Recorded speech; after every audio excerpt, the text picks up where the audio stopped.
Hi, everyone. How's it going? Good. Good. Sawad, I hope everything is fine. So my name is Bhakti Sringarpure, and I am representing Radical Books Collective.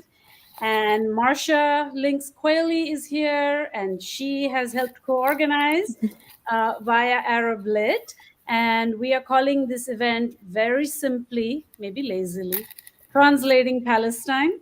And we will discuss, debate, think about various issues that go into the publication, in the editing, as well as in the general kind of publishing sphere when it comes to writing, poetry, and so on from Palestine. And then we're going to be less heavy and move on to celebrate some books. And we have the wonderful Sonia Nimr. We have Suchitra Vijayan talking to Louis Allday. And we have, of course, Marcia, who's the translator of Thunderbird series. And then we will also have a pre-recorded conversation from celebrating You Can Be a Last Leaf by Maya Al-Hayyat, and which was translated by Fady Joudah, and the conversation is hosted by yet another lovely poet, Jehan Bseiso. So I am going to stop this introduction, and I'm just going to introduce our wonderful first panel, which we will talk for about 45 minutes. Marcia will lead the conversation, and I'm going to quickly say who they are, even though many of you who are here, because you already know them. So Marcia Lynx Qualey is, of course, the dynamic, wonderful co-founder of Arab Lit, and she also publishes the Arab Lit Quarterly magazine and co-hosts the Bulak podcast. She's a wonderful literary critic, a translator, an editor, wears many, many hats. And I don't know how she squeezes it in, but she has more hours than the common daily normal human than in her day than the rest of us do. She's amazing. Then we have Sawad Hussain, who is also a translator from Arabic and is passionate about bringing narratives from the African continent to wider audiences. She's also a Palestine Book Award judge. Her translations have been recognized by English Pen, the Anglo-Omani Society, and the Saif Kobash Banapal Prize for Arabic Translation, among many others. Welcome, Sawad. And we are joined by Alice Yousef, who is a Palestinian translator, blogger, researcher, poet, who does all kinds of different things. She's a creative writer and a poet, as well as a translator. And her work can be found in various online venues, including Two Poets Write and Visual Verse. She holds a master in writing from Warwick University and is a fellow of the University of Iowa's International Writing Program. She is working on her first volume of poetry. Yes. All right. Thanks, everyone, for joining. And Marcia, I'm handing it over to you. All right. Thank you, Bhakti. So in this first panel, I am going to attempt to be both moderator and panelist. So in some cases, I'm myself some questions. The things that I would like to cover, and possibly we won't make it through in 45 minutes, is pitching, editing, reviewing, public chatter, literary events, and prize culture around Palestinian literature and Palestinian literature in translation,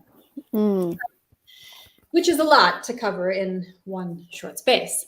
I wanted to start out by talking about pitching, and I wanted to give a little bit of, ask myself to give a little bit of context about Arabic literature and translation in general in the US and UK marketing.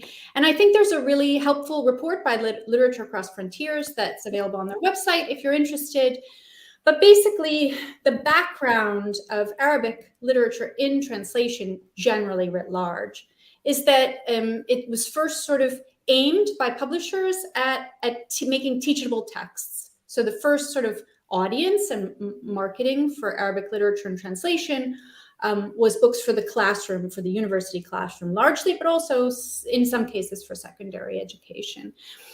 So what does this mean for Palestinian literature and pitching Palestinian literature? Is that sort of the original publishers first publishing Arabic literature and translation, we're looking for teachable texts.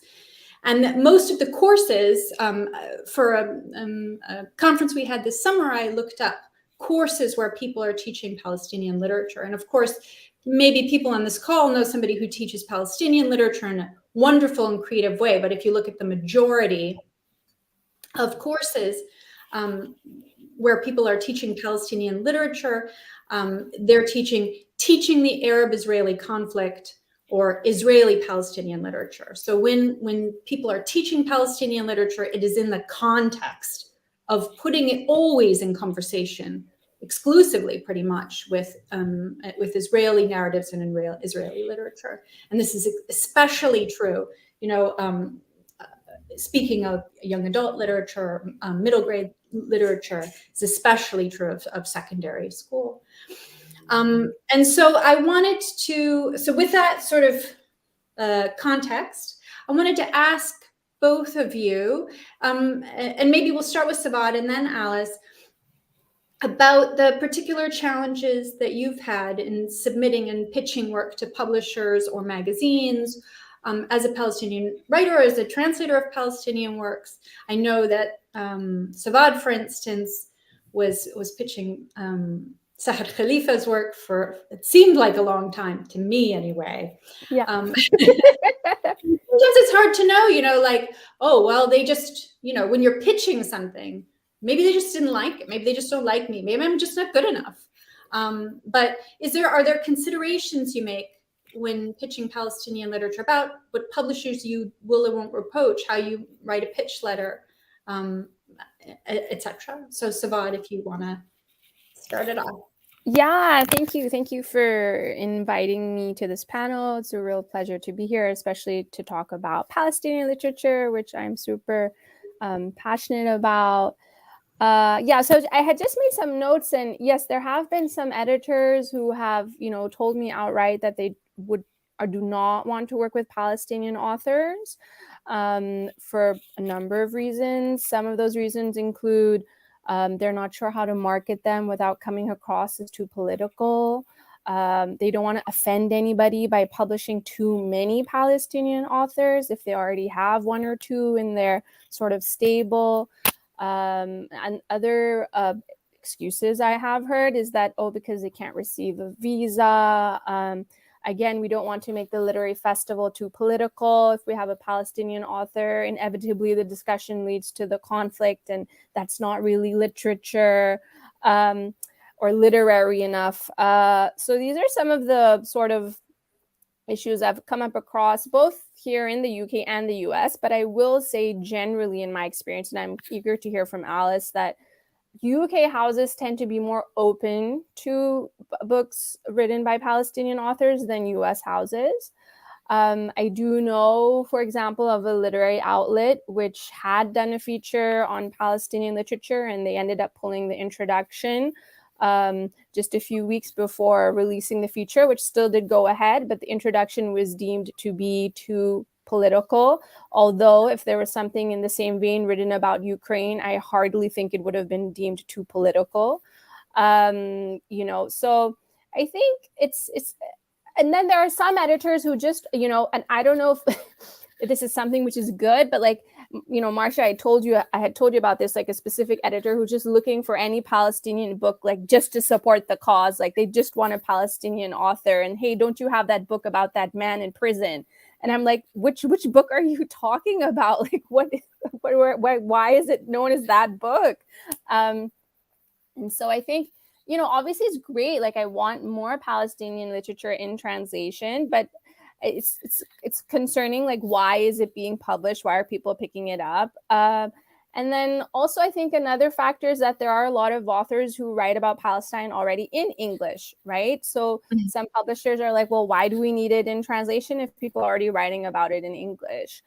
So just those are some of the sort of obstacles I've come up against. But having said that, being a judge of the Palestine Book Awards, the entries each year, which are open globally to anybody in like nonfiction, fiction, poetry, of literature written, about Palestine, or by a Palestinian, the entries are increasing each year. And this year was the most that we've ever seen. I mean, we're in triple digits. So it's a lot, and it's very encouraging.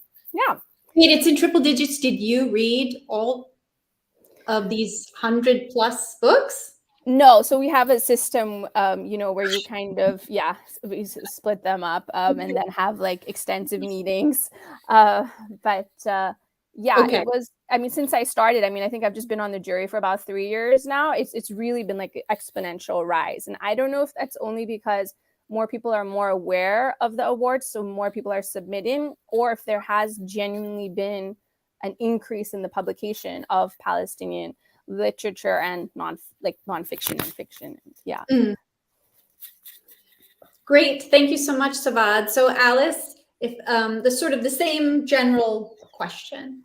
Of course. First of all, thank you for having me. I'm really happy to be here, and I'm really happy to be speaking at the level of a lot about this literature and about translation specifically. And I would agree with Sawad. It's a lot of times just the word Palestine itself causes a lot of issues. Like as Sawad has mentioned, there are a lot of people who do not want specifically to publish specific people or specific novels, or it's almost always, as you've mentioned, Marcia, as well, connected to having it against something else or against the Israeli narrative. So there's that part of it. And in my reading, in a lot of the kind of older generation of Palestinian literature, it was primarily about that too. So I would understand why at the beginning of publishing, it used to be mostly like things for like schools and for teaching literature, not necessarily reflective of a lot of what's been happening lately. But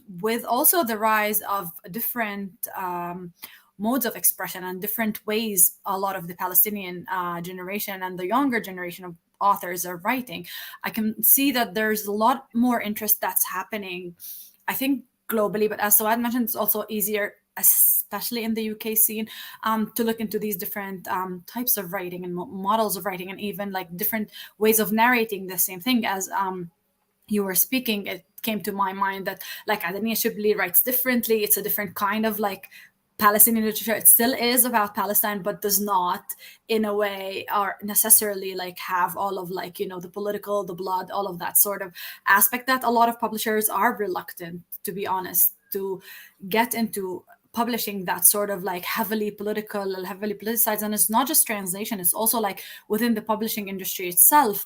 And in addition to what Sawat has mentioned, I think she's covered that there are a lot of Palestinians who are writing either in English or in any other like non-Arabic language, be it French, be it Italian, and also you have like German. There are different voices that are already being published in those languages. And I feel like in a lot of instances, it's easier to get that translation movement between these two different like Eurocentric languages, other than being with Arabic, because you add to all of the challenges you have. There aren't many, let's say, that well conversed in Arabic, or like Arabic is a difficult language.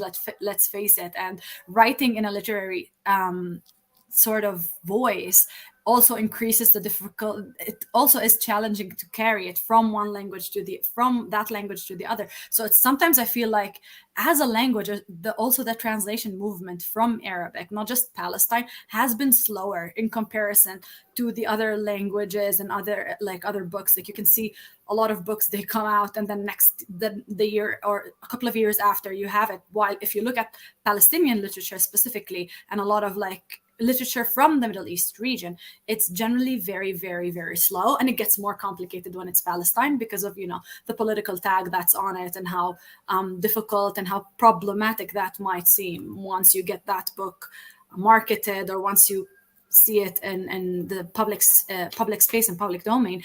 But what I've also seen, I think Sawad has also mentioned that, touched on that briefly, that there is a lot of like literature that ties in with like solidarity, or with a lot of the movements that are with or going towards that sort of it kind of goes both hand in hand. There's once there's anything that is on a political level that's happening, and then you see like a lot of collections of poetry coming out and kind of in response, not necessarily in a sense in response, but it increases the chances of having that translated or bridged between the different languages. And I recall a lot of books that came out from different UK publishers, different poetry volumes in translation. And I don't know why. I feel like also because it's immediate and it's shorter and it's easier. Poetry is sometimes easier and you can find more of it translated versus Palestinian fiction. I think it also has to do with marketing and with the challenges of different, what kind of audience is receiving that sort of book towards the end. Perhaps also the Mahmoud Darwish halo or his like great impact in literature has led a lot of people into wanting to translate more poetry. But I think also because it's immediate, it's shorter, it's easier to market somehow. It can go into a collection. You don't have to translate the whole thing. So it kind of makes it a little bit easier, I guess, or I see it more available, if we can say so. So I think these are some of the ideas of why that might be happening at a level. And I think so it's already covered a lot of the actual challenges of submitting and pitching and speaking about it. I would just say that translating poetry can't be easier. Yeah, I'm with Marsha. No, yeah. It depends, I guess. I think because I write it, I find it easier it's easier for me. Yeah, well, whenever we're dealing with poetry at Arab Lit, I always give it to Nashwa because she also writes poetry, but for me, anyway, so if we talk about, so we're talking about Nashwa editing all the poetry. To speak about editing, so as again, this ahead of this Palestinian literature conference in July in Berlin, I was thinking about editing in Palestinian works, and something that I've observed, sort of as an outsider. It seems to be this sort of process sometimes when publishers are bringing out a book by a Palestinian author of something that I was calling bulletproofing. So in particular, I was thinking of, and sorry if Ra is on this event, sorry in advance, but he already knows that when he brought out Atif Abu Saif's memoir, The Drone Eats With Me, I think it was called, there were all these footnotes in it. And you know, kind of like proving that this memoir, which is an experiential memoir of his, of war and being bombed in Gaza, was sort of true. And I guess I felt the same way, I don't know where, when I was reading this new book, Mother of Strangers, that it just felt like bulletproof, like somebody had been through to just like make sure that everything is explained. And in particular, I was like surprised to see that when the word, you know, Jew was used in a particular context that was maybe unflattering, they said Yehud and made it italicized. And other contexts where it was more of a flattering portrayal, then they had Jewish or Jew, which was like, I didn't quite understand I couldn't quite rationalize the reason behind that, except that, you know, sort of taking care not to offend in the editing process. And I just wanted to know, Sawad, what I imagine that your editing, Eagle, for instance, was pretty lovely. My editing process, you know, we both with Interlink and with University of Texas Press was beautiful. But I just wonder if you have any thoughts about sort of the editing process as publishers are shaping a book, a story, a poem for reception and translation. Specifically from Palestine, right? Yeah. So yeah, go ahead.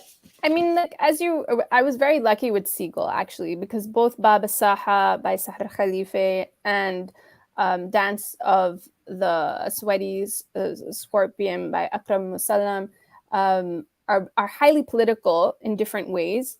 And Siegel was very, very light with their edits. I mean, we had some scenes which I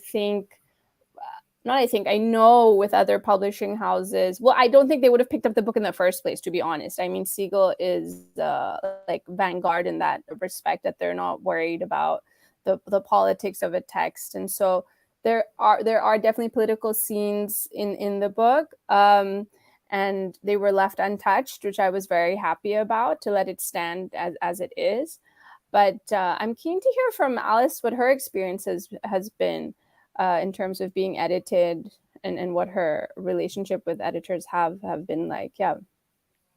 My relationship with editors have been bittersweet sometimes, because in a lot of instances, because English is not my first language, most of the editing, the heavy duty editing, goes towards the final text and the grammar and all of that, the connection between the original meaning and what it means, and not mostly what has been taken out of translation. What I normally do is I try my best not to over annotate the text and make sure that every single word carries across. It's more of like what the context dictates towards having that text being or coming to life. Mostly recently, I've found myself working a lot with theater, which makes it a lot less, like it's less easy for people, or harder, let's say, for people to like edit pieces of it out, because it's going to be performed live, or it has already been performed live, so they can't really take out chunks, so they kind of take it as it is. But with literature, if I, as much as possible, I try to stick to not having a lot of footnotes and a lot of things, to keep the spirit of the text. And I try to jump off the basically embedded subtext of the text, rather than just put it out there the way it's been done. So it's been kind of both good and bad. I haven't had anything major that has been edited out or taken, but I totally understand what you can relate to with regards to a lot of sections or sectors being cut out of the text or changed. And eventually, I don't know, it's a publisher's choice, but I think if the process is made in consultation with the author, that makes it easy. I don't know how easy it is for the author to receive the fact that their book is not kind of what they intended, because a lot of the times the authors are guarded about what they write, and they're really precious about what they've put out there. But I think if it's done in a lot of, like, if it makes sense for that to be allowed, maybe we're able to forgive that a little bit. I'm not sure.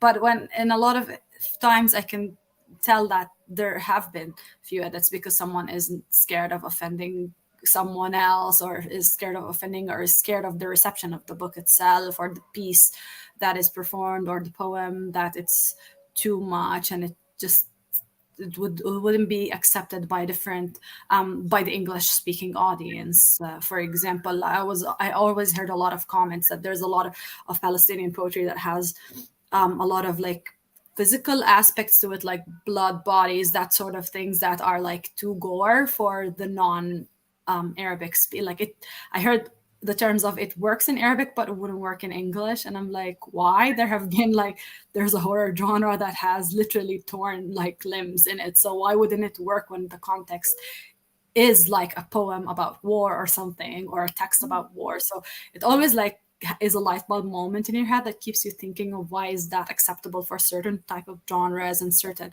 type of fiction and literature, and not in the others. So that's always. Thank you, Alice, so much.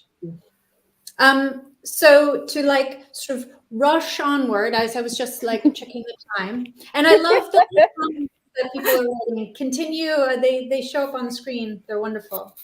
To talk about reviewing, I just want to say, Marcia, can you talk about it a little bit?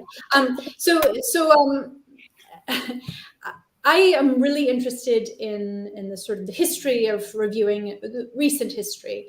Now, Mahmoud Darwish was very late to come to English versus French, where he was, you know, a really big deal in the 70s, 80s, 90s. Mahmoud Darwish was translated. There were a couple collections two collections in the 70s and 80s that I was able to find. there were a few works by Ghassan Kanafani and a few other Palestinian writers in the 70s, 80s, and 90s, translated to English. What I found interesting about the reviews that I read is how afraid of engaging the text they seemed. So there was a 1981 review of Dennis Johnson Davies' translation of Darwish, and the reviewer asks, "Is it then propaganda?" And he answers, "No, it's not." But like the idea that he needs to form it all around, is it propaganda? There's another where he says all the major figures in Palestinian literature, Darwish, Kanafani, and Samah Qasim, are all Marxists, which is a very strange thing to say versus engaging with the actual poems themselves. A September 2000 Publishers Weekly review of Palestine's Children by Kanafani. The stories are described as militant, like the author. And those are some sort of whatever. This is where we come from. These are our ancestors in reviewing as we approach it now. I would say that many things have changed in that. Many of the reviewers who are coming to literature now have a more, delicate view of what literature is, a more interesting view, a more nuanced view. Many are Palestinian themselves. However, I recently saw a talk by Sophia Brown where she looked at sort of the range of criticism of Raja Shahada, who's one of the few Palestinian writers who's been widely reviewed in major publications in English. And it was all of this very sort of narrowing and turning, everything into, making, an angry man kind of thing, which is not sort of what his literature is about. And that I wanted to say, before I turn it over to you guys too, that also if you're reviewing as I do, and if you work as a journalist and as a freelancer, there's also this thing hanging over your head that something you say about Palestine can get you fired. I can't remember whether it was a month or two ago. Deutsche Welle, who I used to write for, and don't longer, sent out a code of conduct after they'd fired several Palestinian journalists without giving reasons why they had fired them, which was presumed to be their statements on social media. And the code of conduct said in the email that given Germany's historical responsibility for the Holocaust, we're committed to Israel's right to exist. To write for them, you have to sign on to this special obligation towards Israel. So this is so I used to write about review literature for one of the Deutsche Welle publications, including Palestinian literature, but they're sort of pre-narrowing who is going to be a reviewer of literature, who is going to choose which books to pitch to them. Wow. By making you sort of sign on to this code of conduct beforehand. And I guess it's just simply their own sort of, then if they cut you off, well, you violated our code of conduct. It also says no racism, sexism, etc. But this is what they put front and center when they sent out the email. And so I wanted to ask to go from there, what your experience of reviews of Palestinian literature for good, and I mean, I've also had some fantastic experiences. And a Mansour, mostly Nadira is Palestinian. Her engagement with Sonia's Wondrous Journeys was beautiful. Mostly it was the Palestinian critics who really deeply engaged with the literature. And so Alice, this time we'll go to you first. All right. So yeah, with regards to review, I can see a lot of what you've mentioned. It happens in a lot of instances, but personally, I haven't had any major issues with that because I chose to start doing the reviews from a criticism point of view and through like social media platforms. Specifically during COVID, I had a lot of spare time and I was just doing a lot of reviews on not just Palestinian, but also international literature that I was reading, a lot of things that I loved, a lot of things that I was questioning. And I have not been banned yet. So I would say that I'm really lucky in that regard. But I think in a lot of instances, when you are in control of the text that you are submitting, and with regards to the publishing industry, when you look at it, it's no longer just about magazines and journals. A lot of I see and read a lot of reviews over blogs and that sort of like the new modes of publishing where you kind of self-publish it, so you don't necessarily self-censor in a sense. It gives you more freedom to choose your, basically choosing your medium helps you with the final outcome of the review. But I would understand that in a lot of publications and in a lot of instances, a lot of it are you come along the terms of we're not interested, this is not relevant, this is too for example focused on a certain aspect that we don't want. So you get to see both sides of it depending on what kind of medium you're choosing to publish into. And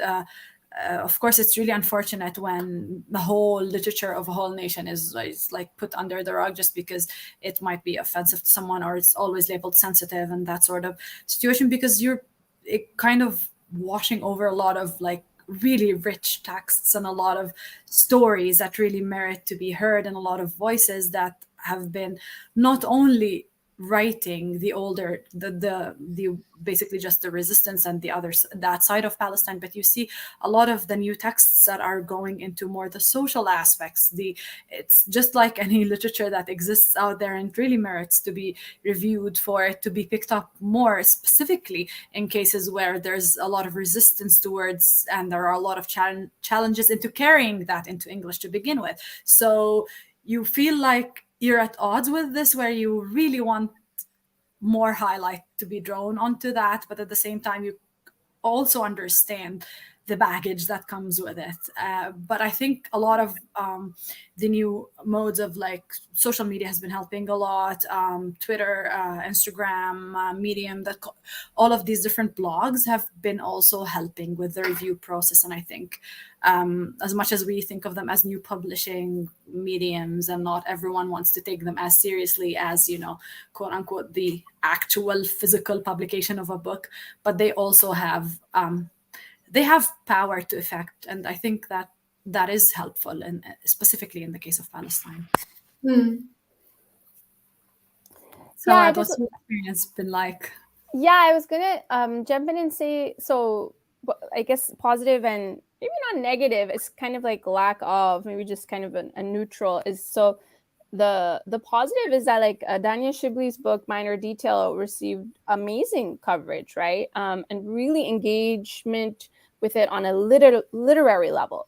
It was when it was longlisted for the Man Booker. I remember listening to like radio shows on, I think it's BBC, just them sitting and talking about it, and people, I thought it would have been shortlisted. It sadly was not. I felt that was, highway robbery. But anyways, so I think that was a really exciting moment when I saw it being reviewed in a lot of, like The Guardian, the New York Times, and no one was sort of shying away from the material in the book either. So I thought that was quite a seminal moment, to be honest, because I haven't come across any other sort of current, text written by a Palestinian author that has received that sort of has been feted, especially in translation, right? And with regards to the books that I've translated, I think they've always been positively reviewed, but that's generally, as you've said, Marsha, is because either the person reviewing it is from the Middle East or they're Palestinian. And so I really appreciate those reviews, but I'm just saying they're generally for like smaller outlets. Like it's, they haven't been picked up any big ones. So I don't know if that's just because like of the timing. One of them came out, like Baba Saha came out during COVID, Passage to the Plaza. And sorry, I said it was The Dance of the Sweaty Scorpion because that's the direct translation from the Arabic title. But the publisher, we actually went with the title The Dance of the Deep Blue Scorpion. But this was not because of any sort of political issue. It's just that Siegel had another book out actually with the word sweaty scorpion in the title in coming out in the same year, which was really odd. So they're like, we can't have two sweaty scorpions being released at the same time. So we went with The Dance of the Deep Blue Scorpion, which Akram Musallam was very happy about. So for me, I mean, as I said, with Minor Detail, I thought that was a really exciting moment and really encouraging. And I thought maybe would spur other publishers to take on Palestinian literature. For example, I know Macleho's Press here in the UK is publishing Huzama Hubayeb's Qabla an Tanam al-Malika, which is coming out translated by Kay Hennigan, who was her translator and won the Bunny Paul Prize with Velvet. And Huzama was recognized for the Najib Mahfouz Prize. So I think I know that they picked it up because Huzama had been, given all of this attention for her work because I pitched it. But I'm just really excited to see it come out in translation and see how it's received, right? But there was no issue when they picked it up. There was no concern about it being a Palestinian book or anything. They were engaging with it to their credit as literature, and the writing is what they fell in love with. So I think there are some sort of, bright lights here. Yeah, it's definitely different. I think there are challenges now and there were challenges then, but Adania, for instance, has been trying to push this Samir Azam collection of short stories. And because in the time that Samira was writing, there were not translations particularly of a work of short stories by women. And short stories, I think, are the most difficult to publish. Translated by Rania Abdurrahman, right? The one that's coming out by Rania? Yes. Awesome. Yes. So we finally will make it happen. And hello to Kay, who is Kay. Excited for it. Okay, so Bhakti tells me that we don't have long left. So now that you're talking about prizes and awards, I want to just skip ahead to that and what you think are the effect of prizes and awards and prize culture. What has been the effect of the Palestine Book Award? I would just say, Marsha, do you have any thoughts about this? Yes, I do. Ghassan Kanafani, who I admire a lot, and was also published by Siegel, his prose works in beautiful translation by Sam Wilder, and maybe one of them was translated by Fady. Okay, I don't remember, but in any case, his poetry was translated by Fady, and when he first was meant to go on tour in the U.S. in 2012, he was refused a visa. PEN and the ACLU both had to intervene, and as I remember it, I couldn't find this though. They particularly said Israeli writers wrote letters of support for him, so you should let him in. As if, Ghassan needs, in particular, letters of support from Israeli writers in order to get into the United States to do his book tour. Eventually, he was let in. Then the very next year, he won the Griffin Prize, which is Canada's I believe, one of Canada's biggest prizes, certainly for poetry. In 2013, again, he was refused a visa to go pick up his award. And this was again overturned after a social media campaign against this policy. And at the time, Fady had said it's a policy set in place to humiliate, silence, and marginalize Palestinian voices and artists in the English-speaking world, particularly in North America. And I don't know, did this Griffin Prize have an effect? I think, definitely Adania has, from herself, the power of her work, winning awards, I don't know. has managed to get into this literary space. But is it awards? What is it that makes this change? Either one of you. I'd love to hear from House, but I can't believe I forgot to mention that Minor Detail was brilliantly translated by Lissy Jacquette. So that just need to rectify that. Yeah. So yes, Alice, your opinion on award culture. Yeah, thank you. So with the Griffin Prize for Ghassan Kanafani's book, it was very well received, I must say, in Palestine, because I was here and I was following the whole thing that was happening before I started moving across countries and seeing the effect of it abroad. I think once any Palestinian major poet or author who's alive and who gets a prize, there's a lot of willingness to start pushing for their work to be translated, at least on the local level.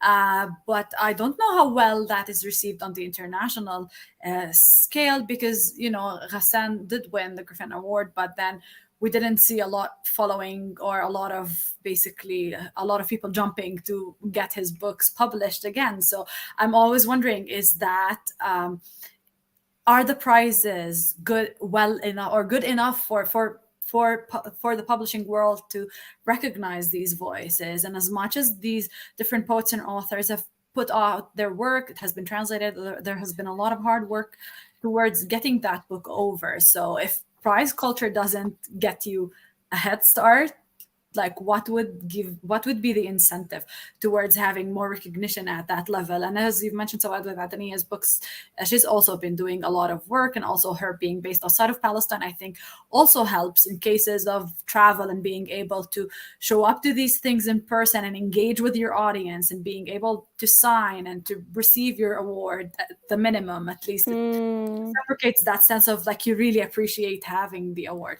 So there's also the complication of actually being able to physically go and receive the award and go physically meet an audience, which I find in a lot of instances it goes against like what you've put out there in a literary scene. If you've done so much work for it, but then you can't really, or sometimes for political reasons, be there, that also takes back from you being engaged with the work and with the audience.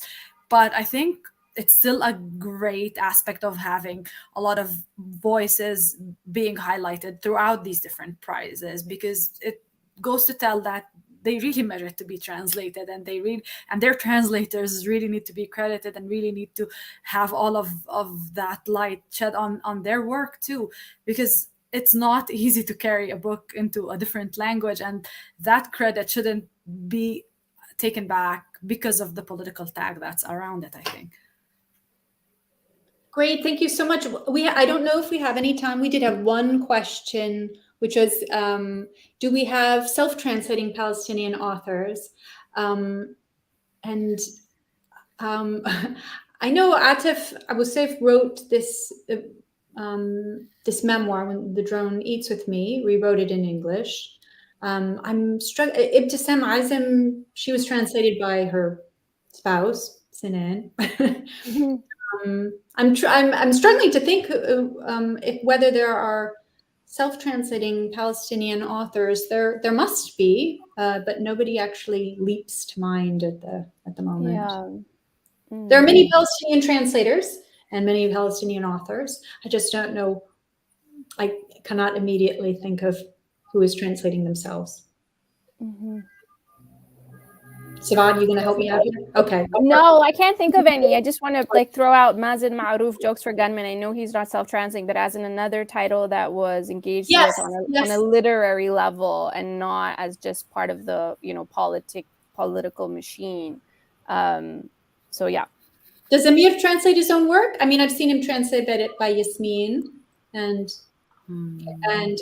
by sorry.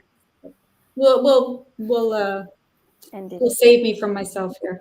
Yeah, we'll just stop here. It's a tough request. I mean, the self-translating, It is a big thing. I'm sure it happens.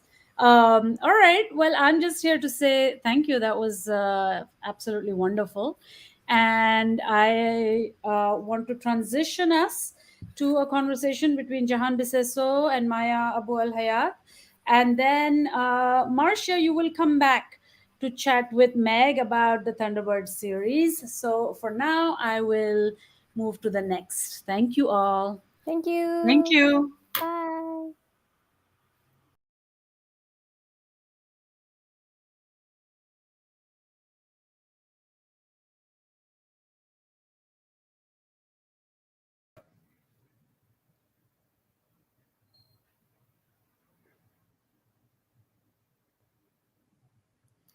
Hi Maya, مرحبا. Hi, كيف hi, حالك؟ Jehan. I'm fine, It's حبيبتي. it's so good to be here with you.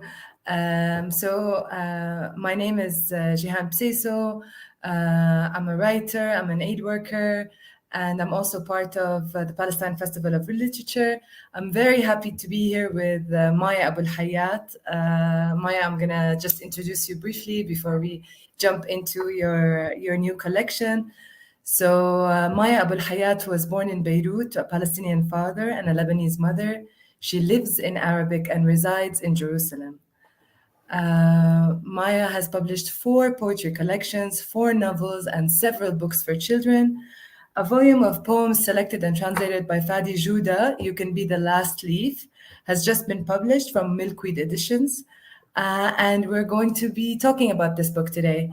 Maya's writing has been translated into English, French, German, Swedish, Korean, and she lives in Jerusalem since 2013 and has worked as a director of the Palestinian Writing Workshop in Birzeit, West Bank. Welcome, Maya. Hi, thank you, Jehan. Thank you. Well, congratulations on the launch of your new book, You Can Be the Last Leaf.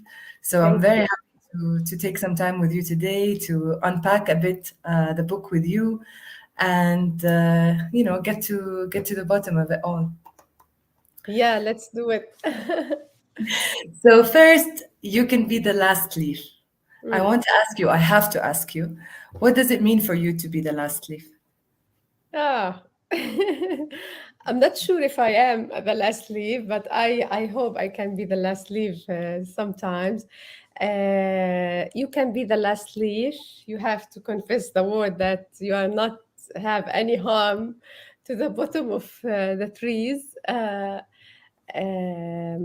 not sure if it's possible for anybody to be the last leaf, but it's a whole. I think it's a big hope and a big lesson also to look for to be the last leaf.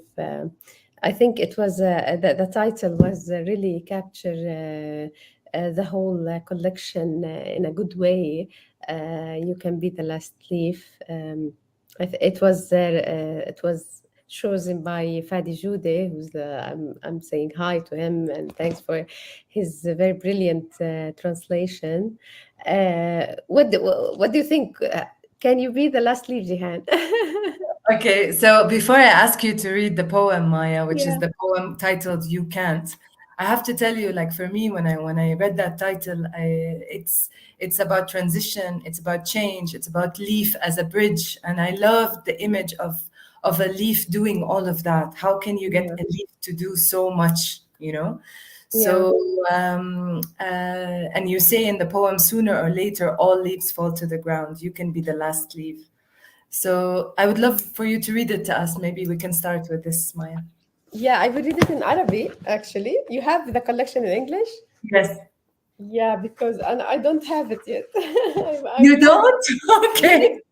So listen, how about we do this? You can read it in Arabic and I can read it in English. How does that Yeah, sound? please, yeah. Okay. يلا. Deal. Go. لا تستطيع. سيسقطون في النهاية. الذين قالوا أنك لا تستطيع. سيأخذهم الكبر أو الملل أو قلة الحيلة.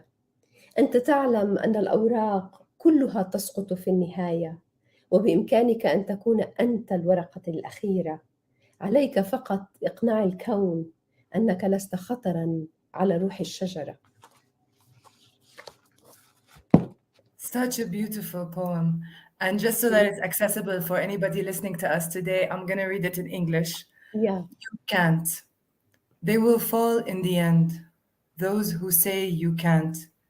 It will be age or boredom that overtakes them, or lack of imagination. Sooner or later, all leaves fall to the ground. You can be the last leaf. You can convince the universe that you pose no threat to the tree's life. Really, Maya, beautiful, beautiful, beautiful poem. Um, how is it that this is your fourth collection? So before we talk about more poems, what's the process like for you? I mean, you write in Arabic. We are speaking now in English. You've seen your poems translated in so many languages. Some of them you don't even speak. How Yeah. does that feel? What's that like for you? Actually, is a little bit frightened because poetry is translation. It's a translation of unknown language. You translate your dreams, your thoughts, your feelings, and imagine for somebody else to translate all that, who become a language with your own language, and to take it to another level and take it to another language and make it a whole new language or a whole new poem. It's not easy actually to read your poetry in another language, because even if that we had a very long journey, me and Fady, actually to had this collection. It was very, very, very tough and very beautiful, and sometimes it's scary, because you wanna reveal yourself, you wanna reveal your poetry, and poetry can't be translated. Even you can talk about it, you can let somebody else to talk about it, but you can't, because it's like you're revealing everything. You reveal yourself, yani. So to have it in another language, it's not an easy actually for a poet. And also I do translation, actually. I do translation from English to Arabic. And actually, I love translation. More than writing translation, I love to translate poetry, because it's like living in somebody else's mind and craziness, and this weird word that somebody else have, and you also like share it with him and become him, in order to like make this a new text, new word. So it's I think translation is very dangerous and very beautiful for the translator, and for the writer. I'm not sure how it becomes something different. Also to hear the tone of the language, like English is some, we are a little bit. متعودين, like we use the language, but in Sweden or in like different languages that you don't know, the tone is a music, and in some languages you can just listen to the poetry, and you will feel that it's very close to your own tone, because poetry is not just language. It's also a music, it's also a tone, it's also feelings, it's also like transformation, like so yeah, poetry translation is very different than anything else. Yeah. So when we talk, you said that you had a long journey with Fady. Hi, Fady. So I shout out to Fady. You say that you've had a long journey to come to this beautiful collection. So what was it like to structure? Were you always on the same page about which poems belong where? I've worked on several anthologies, and that conversation, setting the right tone, putting the right poems together, and working on the progression of the poem of the collection is not easy, especially here. I mean, you're working on those sections. So is the Arabic a mirror to the English? Maybe this could be something interesting, or are they grouped differently? Over to you, Maya. Yeah, no, actually, Fady took the lead on the structure of and I was totally, like, I give him all the trust to do so, because I am a translator, and I know that in different languages things are different. Like I'm not I'm not fluent English. I can't say that I know English as I should to be part of the structure. So I was trusting Fady on the structure. Maybe يعني أنا when I read the titles of the book, maybe some poetry is poems. I wanted to be there, but it's not. But I totally trust Fady on that, because it's not just a book. It's not just poetry. It's like it's a whole book. When you put things together, it becomes different, like different situation, like the structure, the tone, the length of poetry, also because he had like 4 collection to choose from. I didn't want to include like my first one. I hate it so, but he was insisting to put some of from it. So I say okay, but most of the time if he asks me to put this or this, I'm not totally sure about it. But at the end, I totally trust Fady, and he's a poet. He's also speak Arabic very well. He writes in Arabic and also in English, so he's much more the expert on that field. So I totally let him lead this part. I think I love what you're mentioning, because central to the artistic work itself is this act of trust. You as a writer trusting yourself, your own words, your poems, you trusting the translator and the editor that you're working with, and you trusting the poems that they can move between languages, smoothly and fluidly. You talked about the structure now, and a bit the house, the book as a house for the poems. So maybe we can use this as a bridge for you to read actually the first poem in the English anthology as it appears in the English collection, which is one second. It is My House. Yeah. So, and then I have a couple of questions for you on this. So would you like to read My House, and would you like me to read it in English after? Yes, sure. Yeah, I will read it in Arabic and you read it in English. Sure. I love this poem actually very much. What do you love about it? Because actually it tell my story. I lived in too many houses, and I lived like more than 10 houses, and I always say that it's me, like, because I lived in too many houses, I change. I write in too many forms. Like I write poetry, novels, children's story. I'm an engineer. I'm a civil engineer. I managed to have NGOs and work with children, and it's like I can't live in one house. I had to move all the time because of my life, my stories. So this it's my life story. I will ask you more, but I always believe the poem can speak for itself as well. So let's start with the poem in Arabic, then in English, then I will definitely ask you more. Go ahead, Maya. عشت في بيوت كثيرة لا تخصني. لم يعد الأمر مهما بعد البيت الثالث، لكن أعضائي بدأت تشكو من أمراض غير مفهومة. ذراعاي تنموان أعلى من شجرة، كفاي تتضخمان، ودائما أركض بسرعات متفاوتة. المهم أن أسبق من يمشي قربي، أتركه قبل أن يفعل. الطبيبة التونسية قالت لأبي حالة نفسية. كنت قد أحببت الطبيبة واعتبرتها بيتاً، لولا تلك الجملة التي تسببت بالكثير من الكدمات وهدمت البيت.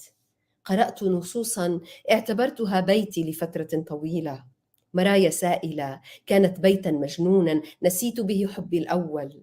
مجلة الكرمل والشعراء وأقواس. درست الهندسة وتخصصت بالزلازل لأتعلم صنع بيوت بأساسات تقاوم المناخ واللا متوقع.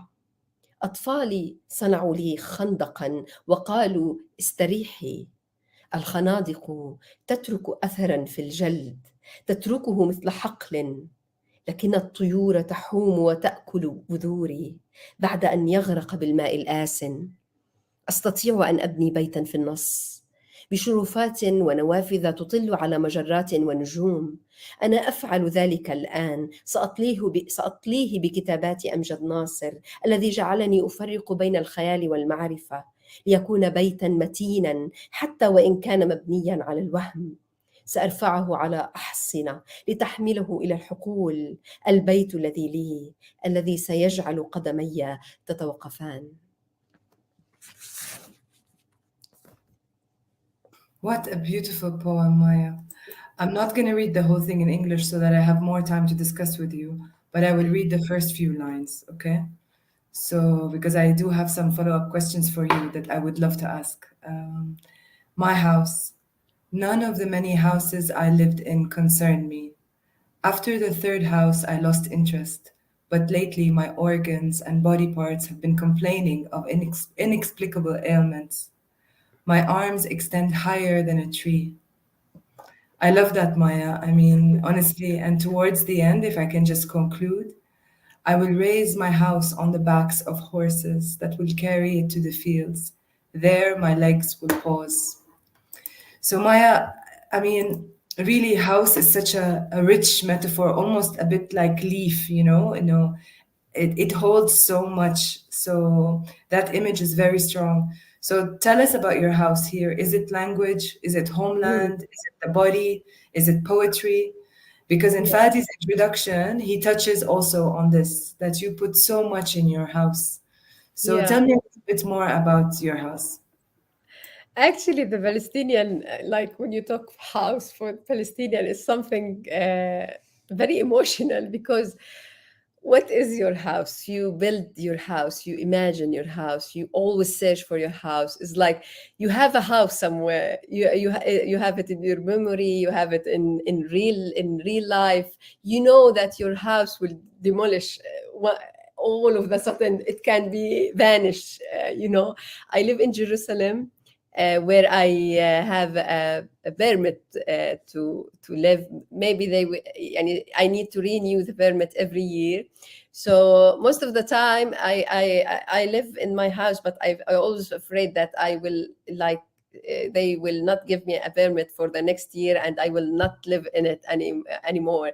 So it's like, where is my house? I lived in Jordan. I lived in Beirut. I lived in Tunis. I lived in where else? In Nablus. I lived in Ramallah. I lived in Jerusalem. And I always when you talk to me, when you ask me where is your house, I don't have a real house in my mind, but I have to admit, art and literature always give me houses to live. Books give me houses to live. Stories give me houses to live. And even people give me houses to live in. So I had too many experience with not metaphoric houses and real houses, and I'm detached. I prefer not to belong to one house because I'm afraid to lose it one day.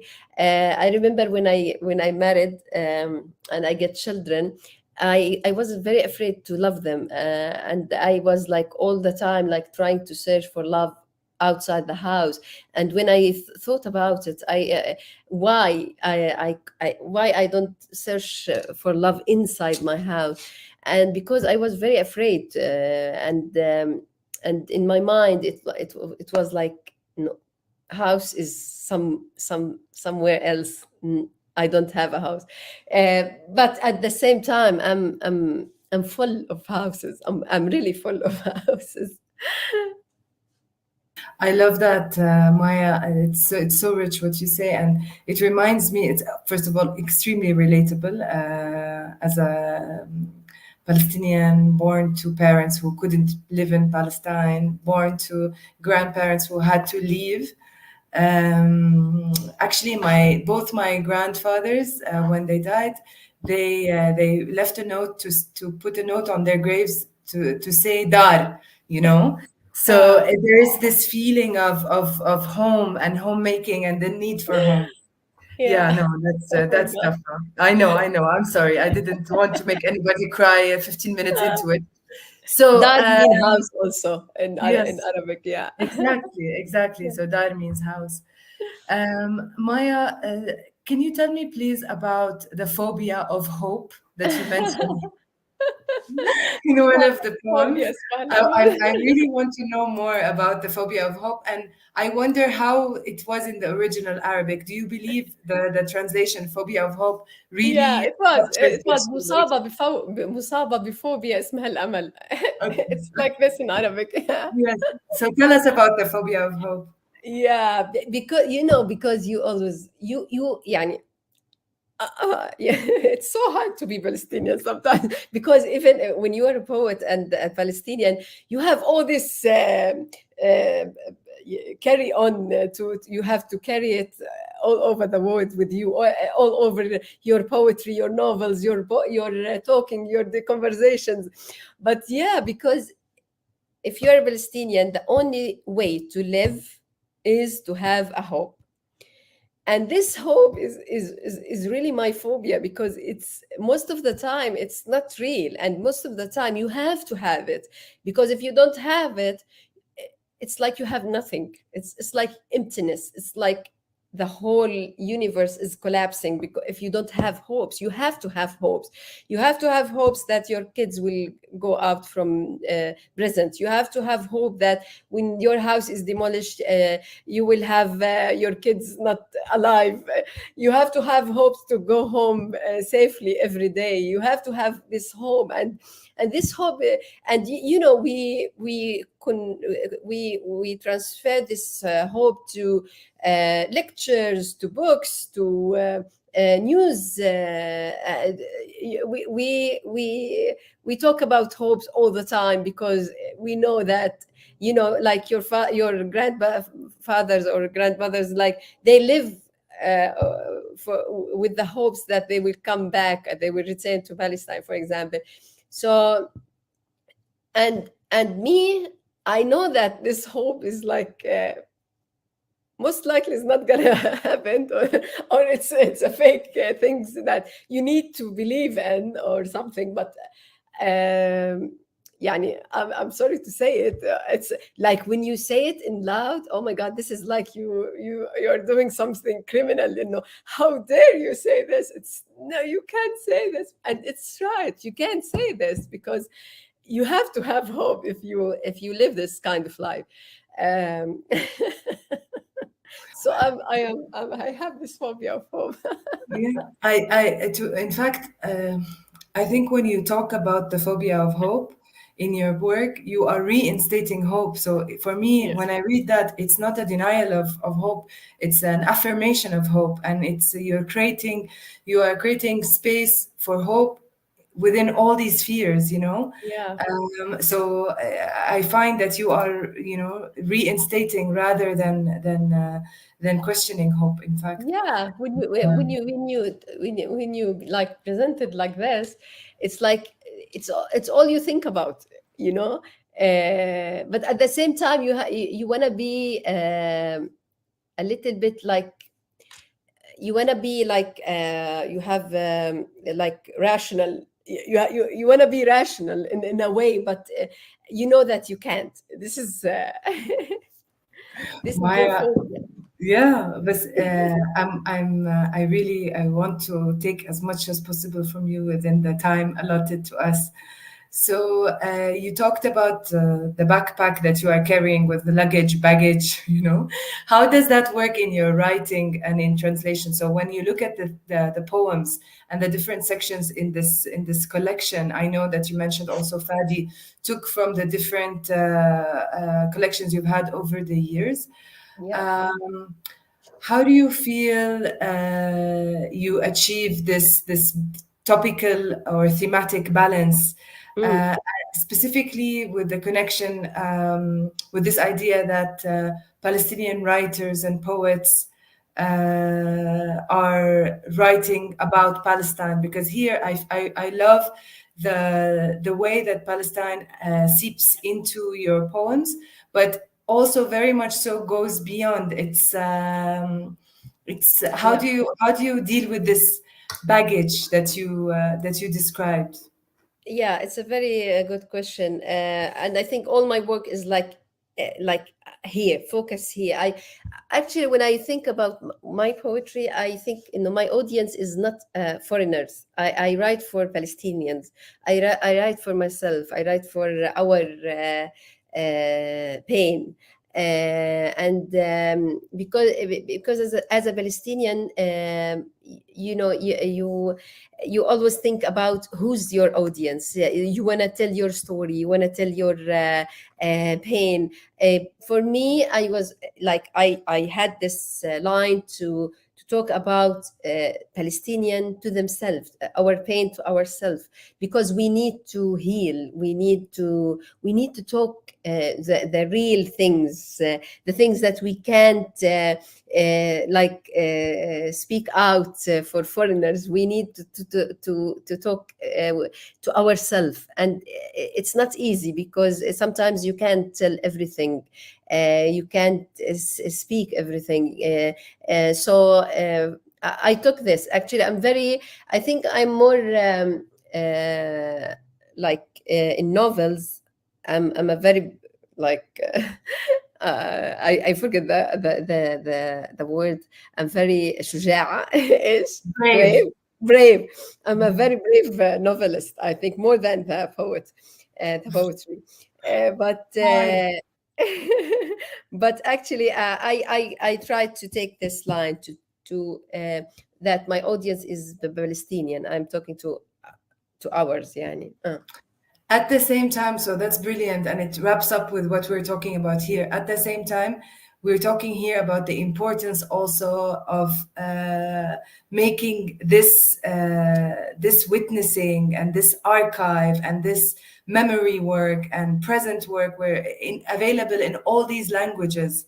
So I hear you on the audience, but also I turn the question like this: why is it important for your work to also reach other audiences and be in translation? How does that make it live? Yeah. Yani it's to be heard. It's like, it's always important to be heard, but at the same time you feel like, I feel like, okay, I wrote about everything. I write about my poetry talked about everything, but like nothing changed, and nothing maybe will change, but at the same time, I feel like disappointed sometimes, because I wrote about this. I wrote about everything, but nobody cares. And this is also like, it's to be a Palestinian is like this. To be a poet, a Palestinian poet, like, you always have this like message or courage, or you don't have to, but you have to at the same time. It's very, you're a struggle, yani. I remember when we were talking, me and Fady, he was always like telling me that, like, all your poetry have the same themes. Like, you are like, I told him, because I am living in a circle. I'm living in a circle of the pain, of the losing, of fear, of hope. And yani, when the occupation will end, maybe I will end my this circle will end, and I will write about new themes maybe. And I really want to. I really, when I read the other poets like poetry, I feel jealous. I really want to leave myself and try to write about new things, and like see things from different perspectives. But I still in the same circle. Speaking of this circle, and even if you are in the same circle and we are in the same circle, I think it's essential that this is communicated in all different languages across different audiences. So it's vital that this work it crosses language barriers, because only when it crosses language barriers we can cross humanity barriers and empathy barriers and political barriers. But language barriers, it's almost the first border. So Yes. I would like you to read a little bit from the poem "We," and then we will wrap up here, because we're reaching the end of our time. And honestly, I hope that you've just pique the interest of people listening to this to go and pick up that collection and really get into it. It's really beautiful and very moving. So اقرأي لنا شوي من وي please. نحن الذين نرفع أعلامنا في كل مناسبة، الذين نذكر فلسطين 20 مرة في الجملة الواحدة، الذين نخاف من الضحك لفترة طويلة ونشعر بالذنب لأفراحنا الصغيرة والعابرة. نحن الملحقين بهوياتنا، بأماكن ولادتنا، وتحديداً بالأرض التي سندفن فيها، الطيبين واللئيمين والأبطال والعنيدين، أول القتلى وآخرهم إن لزم الأمر، وطنيين وعاطفيين، ونبكي دائماً نبكي على الأطفال الذين لا نعرفهم حين يمرون، حتى وهم يبتسمون لنا، وهم يلعبون، وهم يسألون كثيرا، وهم يثيرون الغضب. نحن الذين كشفنا بصائرنا باكرا نبكي دائما نبكي على المراهقين الواقفين أمام بيوتهم آمنين، يوزعون الإشارات والرسائل ويلعبون لعبة الرجال. نبكي على الأمهات، كل الأمهات الفرحات بأول الحمل، والمرسلات الرسائل في البرامج الإذاعية. من الأمهات اللواتي أرسلن الملابس الشتوية للمعتقلين أكبر بنمرة تحسبا. من الأمهات، نحن الذين نشتر حزننا وشعاراتنا كما تشترنا الحكايات سنة بعد سنة. نبكي إلى أن نتوقف تماما، لا نمزح، نحن لا نمزح، لقد كشفنا مصائرنا باكرا ونعرف من نحن. What a brilliant and moving poem. And just so that people get the taste of it, I will read 4 lines only from We. Yes, we. Yes, we who raise our flags on every occasion, mention Palestine 20 times in a sentence, afraid to laugh for too long, guilty over our fleeting small joys, we the pursued over our identities, our places of birth, and especially our burial lots. We, kind and wicked, heroic and obstinate, the first to die, and if necessary, the last. Maya Abu Al-Hayyat, thank you for being with us. Thank you for the work that you're doing in bridging, politics with personal, Palestine with everything else, Arabic with English. Beautiful, beautiful work. Congratulations. Thank you, Jehan. Thank you for this brilliant questions. Thank you, Fady. Thank you, thank you.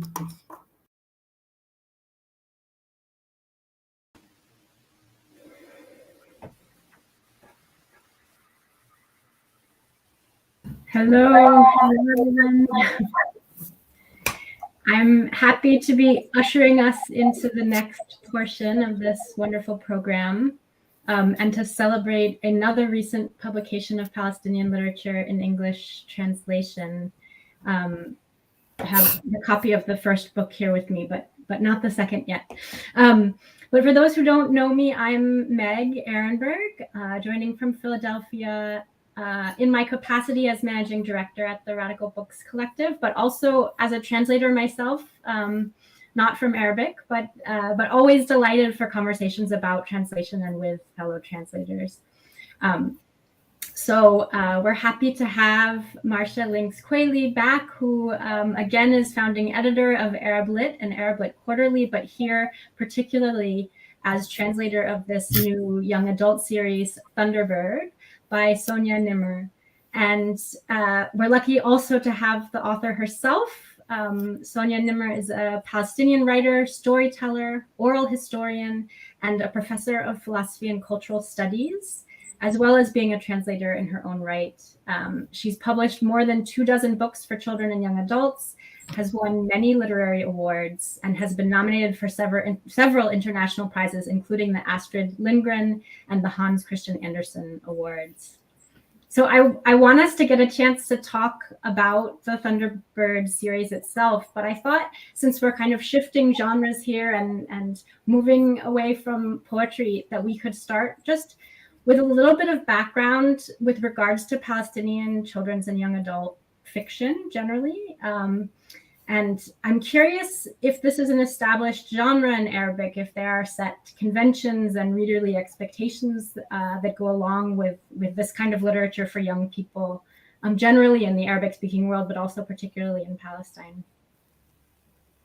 I mean, I have an answer. I'd be more interested to hear what Sonia has to say, but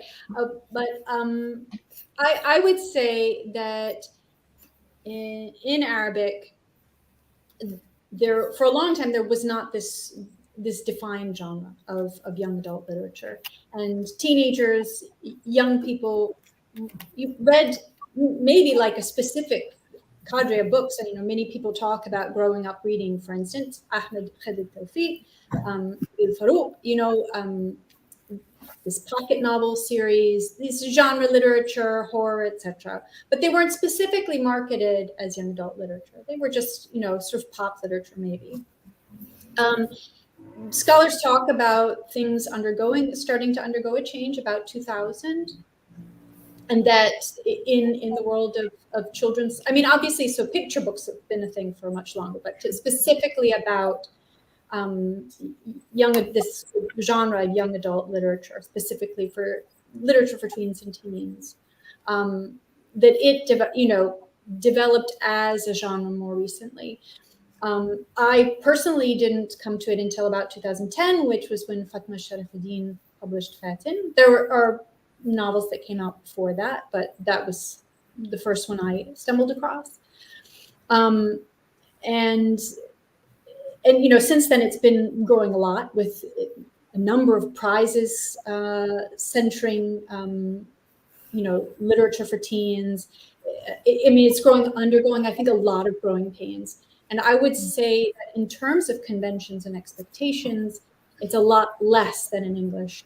If you approach an US or UK editor saying this is a YA novel, they have like a very strong list of expectations about what that means. Mm-hmm. The character must remain a kid throughout the book. The main character must be slightly older than the target readership, unless that character is like a dragon or something, and then they can be whatever. They're just like a very strict list of expectations for what it can be. Whereas in Arabic, I find that it's still a genre that's in the process of being defined by authors and readers. Yeah, I think also the prizes like Ittisalat shed a light more on, and it became more available and more productive after all these Arabic prizes. I think the first one was in 2013, which after that, people became more interested in reading and writing for young adults. Yeah, I absolutely. Noura Narwan won that first one in 2013. And after that, there was a lot more attention. Sort of before that, I think, there just was not a lot of critical attention paid to. And even though like Ahmed Khalid Tawfiq might have written a lot of books that were really popular with teens, there was no taking it seriously. This has, changed a little bit. Yeah. Yeah. But it is becoming more widely read, and people are starting to look for them actually these days, simply also because young adults used to read translated books mainly from English, which wasn't satisfying. It wasn't something to go with their culture. And so, okay, they enjoyed them, I'm sure. But somehow they were looking for something to voice their own culture. And they're becoming more aware of it. Yeah. Yeah. I don't know about what it's like in Palestine, but I feel like for a while in Cairo, every bookstore I went to, there were translations of Diary of a Wimpy Kid, and, of course, Harry Potter is like omnipresent. Yeah. Yes. Yes. So here we have something that's Palestinian children can recognize themselves in differently than something like Harry Potter, certainly. Sonia, could you tell us something about the origin of the series and where the idea for the story came from? We're launching today the second, but I understand it's a trilogy, right? So there'll be a third. Yeah, it is. Actually, the whole idea came to my mind from the Phoenix. Once upon a time, I used to work at the Ministry of Tourism and Archaeology, and Phoenix came a lot in our archaeological artifacts, like jars, plates, etc., etc.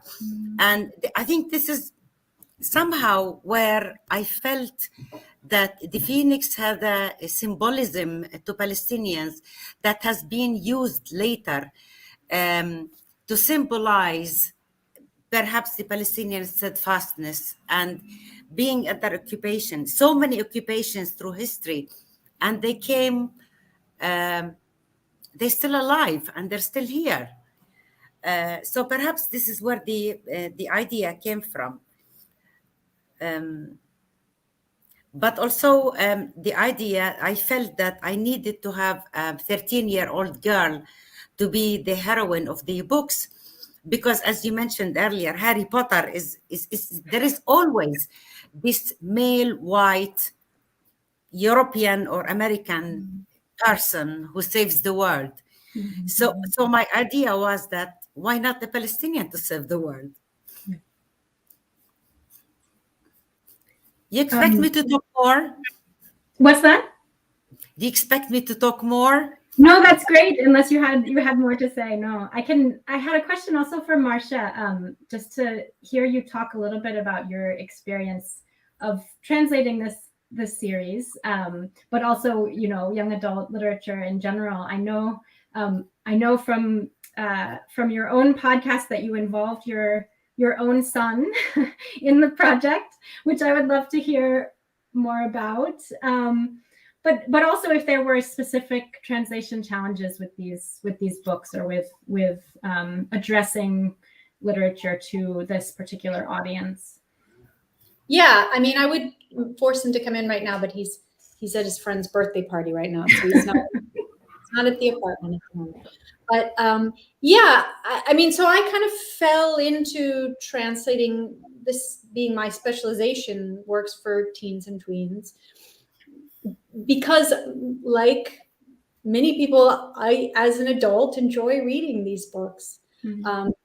And I actually meant to say earlier too that I've found that, you know, there are many of the readers of Arabic YA are teens, but there also is a fandom of adults too who like these kind of, you know, fast-paced, exciting, accessible narratives, these fun stories.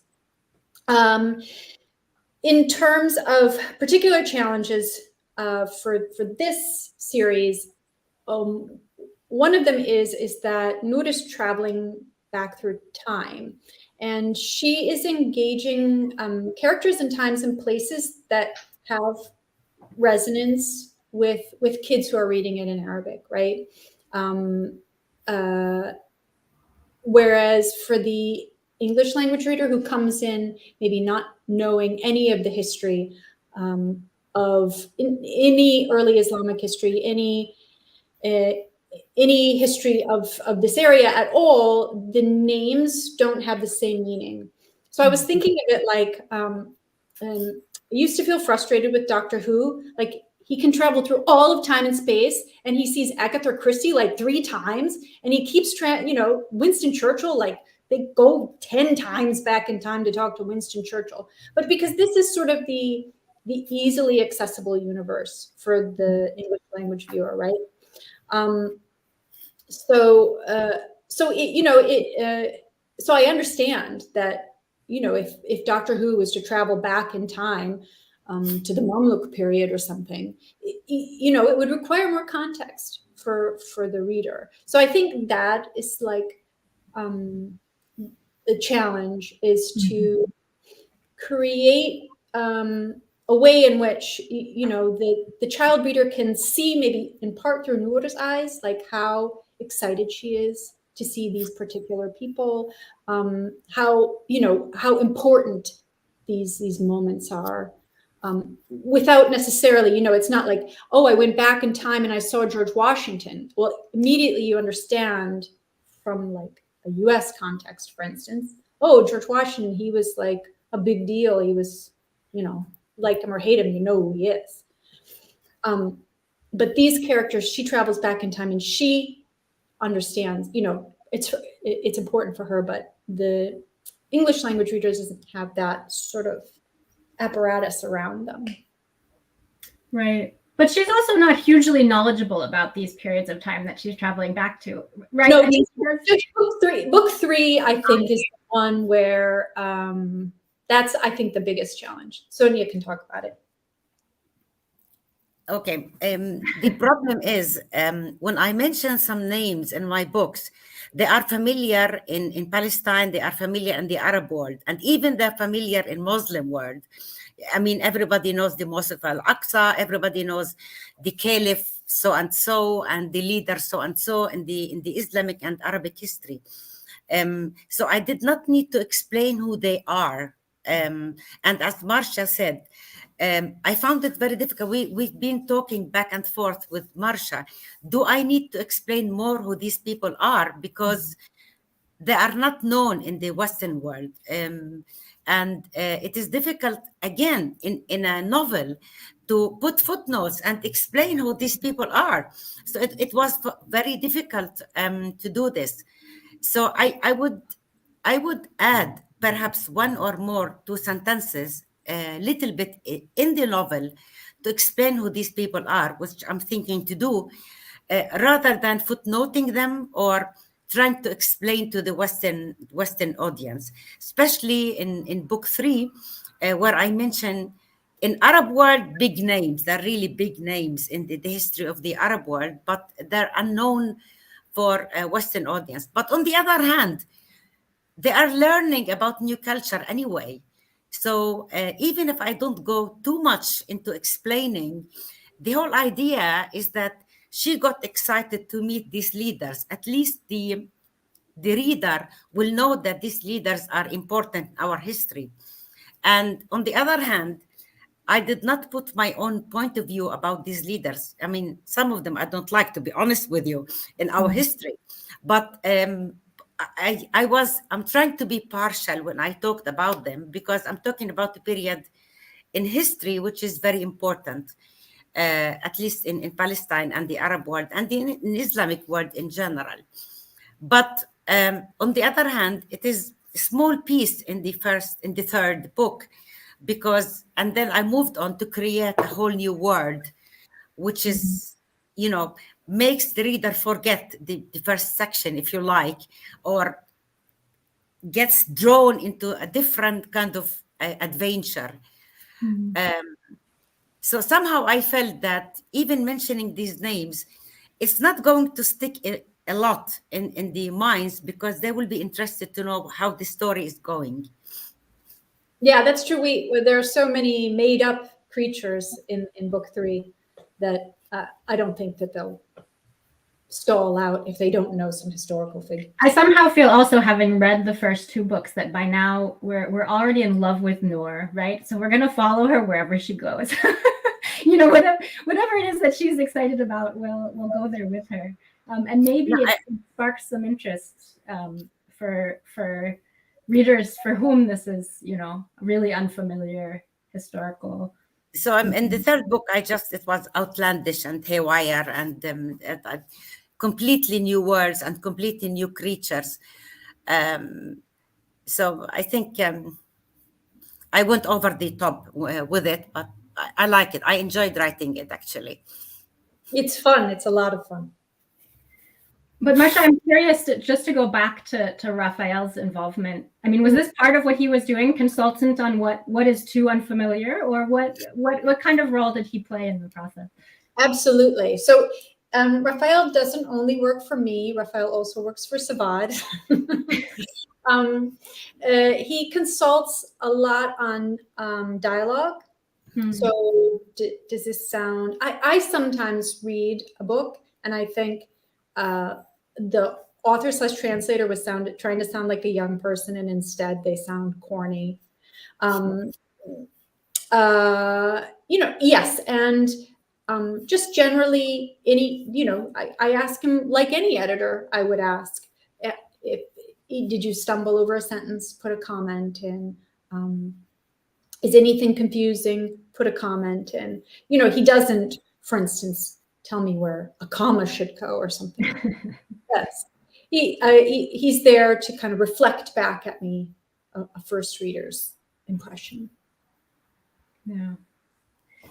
I wonder if we could talk a little bit, sort of thinking back to the theme of the very first conversation we had about the challenges around publishing translations of Palestinian literature, and whether there are particular challenges to this genre, to publishing YA books. I mean, you can imagine that maybe publishers would feel that they're somehow steering clear of politics, that this is kind of a safe zone.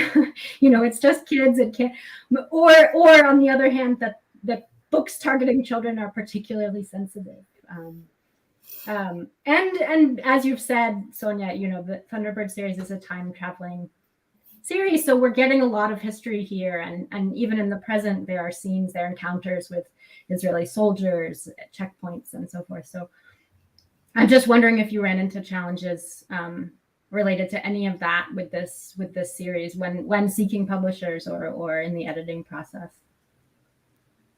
So, I mean, we've been lucky to work with sort of small publishers for this book. So for this series and for the other book, and I think they, Dena is Iranian American and Michelle is Palestinian, and I think they've been extremely respectful of these books. I think, as I said before, when you're pitching, it's sometimes difficult. If somebody ghosts you, what is the reason for that? What can you put that down to? To me, some of the, so when looking at Palestinian literature and say secondary school curriculums, which I spent some time doing, it is all this multiple narratives. What can we put in a narrative alongside an Israeli story? Mm-hmm. So I couldn't find any teachers online talking about teaching Palestinian literature in the classroom as Palestinian literature. And then also it was really, I don't know where I put this quote at the moment, but some of it was really, I don't know, it's clearly so difficult. There's one Palestinian educator who wrote a long piece about how no matter what she does to put strong research to her curriculum and to take care that it's, whatever, fair and balanced or whatever, as if a literature curriculum, that's what it's for. But, she says, she's attacked from sort of parents, interest groups, etc. Mm-hmm. So I think it's not from the publisher end, but then people have difficulty reviewing and engaging, particularly this book, versus Wondrous Journeys, I think was easier. It was an imaginary, historical period. She traveled all around. This is very specifically Palestinian. And people have told me, no, I would prefer to work with Wondrous Journeys. This one, and then maybe that can be the gateway through which people get to Thunderbird. Thunderbird is harder. There's a checkpoint, and there's a. So I think writing about it for people and engaging it, reviewing it is more difficult. Yeah, scarier.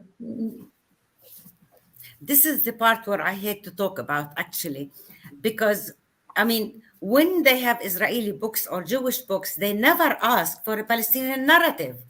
Yeah. I don't know why the world is scared of Palestinians. What we have is people under occupation. So it is natural and it's normal to talk about occupation. And occupation everywhere in the world is really bad. Now the whole world is standing on their feet because of Ukraine, which is okay. I mean, we are against occupation anywhere in the world. Why, when it comes to Palestinians, you have always to put the narrative of the Israelis? This is one of the, I mean, I'm as a writer tired of defending myself all the time. And we are tired of always explaining to the world and being, because I heard the first session, Marsha, and the whole idea is we are tiptoeing around the world. We're scared and we are afraid to talk about our narrative freely, simply because the world says, oh, you're a Palestinian, so you have to put the Israeli. Why? Why should I always be on the defensive while I'm under occupation? And on the other hand, now everybody is worried about Ukraine. Yes, true. But occupation anywhere in the world is really bad. So this is one thing that really hurts and it really pains me as a writer and as a Palestinian to be always on the defensive. And we always have to, be nice and put the other narrative and be careful when we write. I don't want to be careful. Yeah. This is my life. Yeah, I mean, I found it very disappointing. I found myself disappointed in so many of these educators. Obviously, Palestinian literature can be put in a context, but Israel is also not the only context. Palestinian literature relates to Arabic literature, and it can be put in this context. It can be put in the context of different indigenous literatures. It can be put in many different contexts.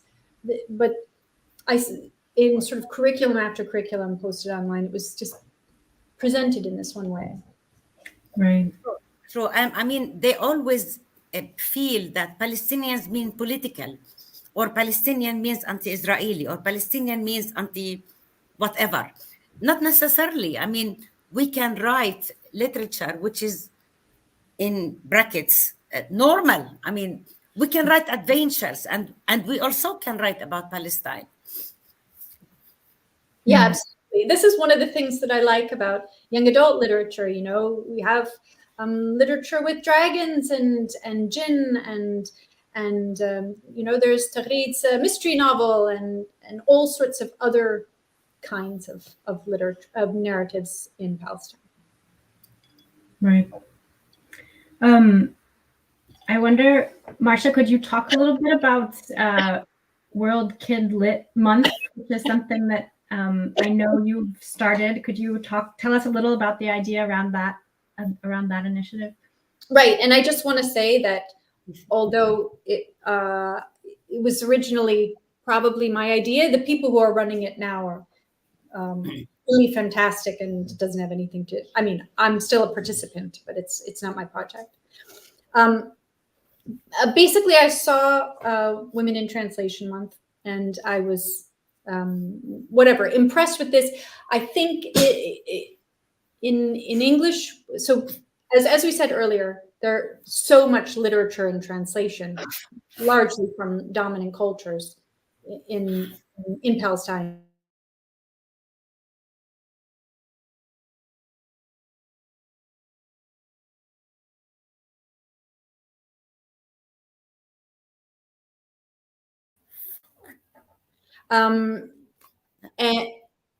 But in English, publishers seemed very afraid of literature and translation for young readers.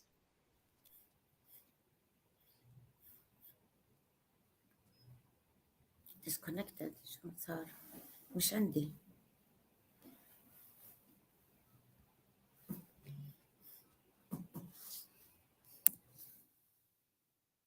Is it disconnected؟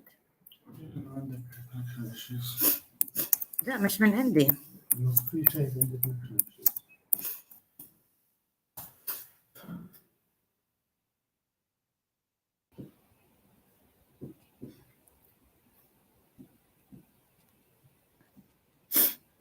يعني connected عندي.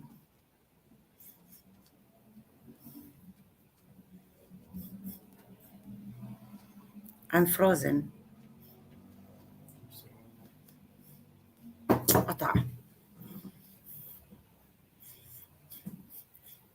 عجبهاش هذيك وجه تعبير وجهها.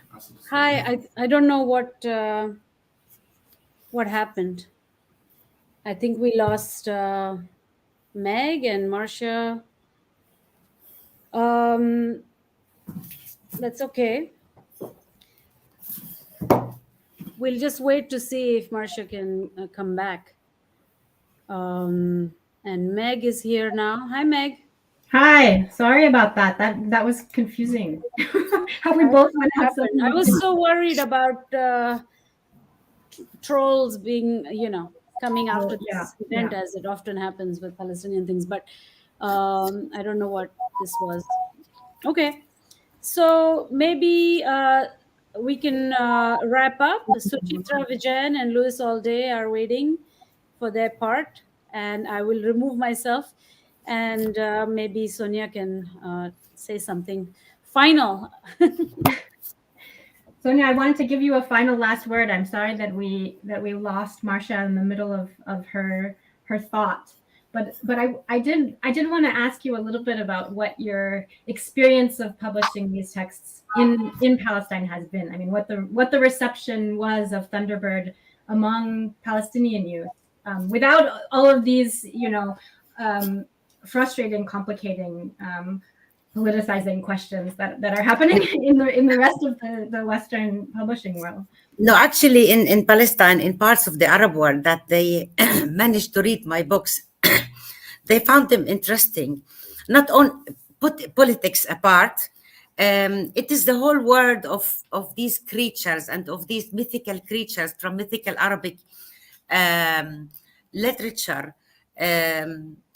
They loved it, actually. They loved the experience, especially girls, because somehow they felt that they were empowered by Noor and by, hard determination to save the world. So in both in Palestine and in some parts of the Arab world, actually, they received it very well. And I've been going to schools and discussing the books with kids. Somehow, some of the boys asked why you don't have boys in the books.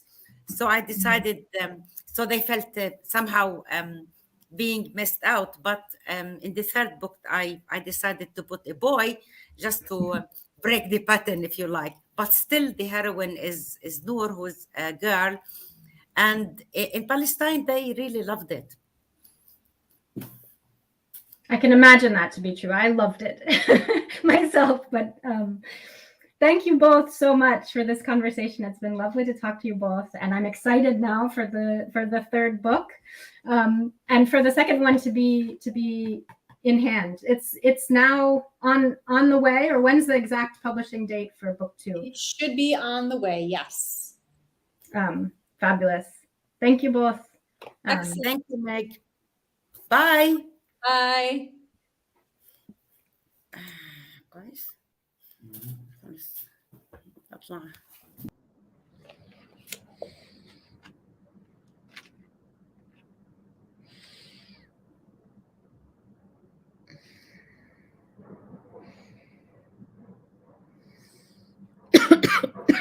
Are we having more issues? Hi, Suchitra.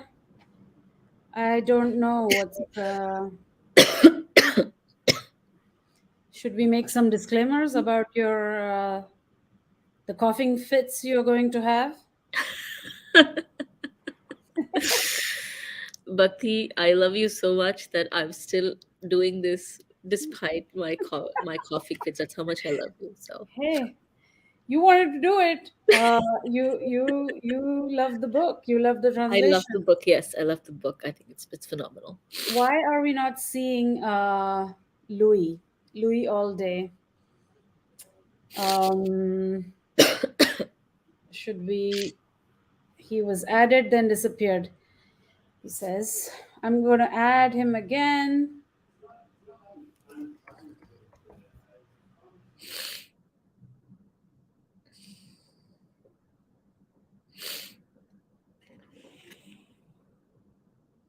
Do you want to start by talking a bit about the books until Louis figures out what's happening with the video? Absolutely. So this is the last conversation in this series of what's been a remarkable lineup of publishers, translators, and writers and poets. And I'm just really glad that we are having this conversation.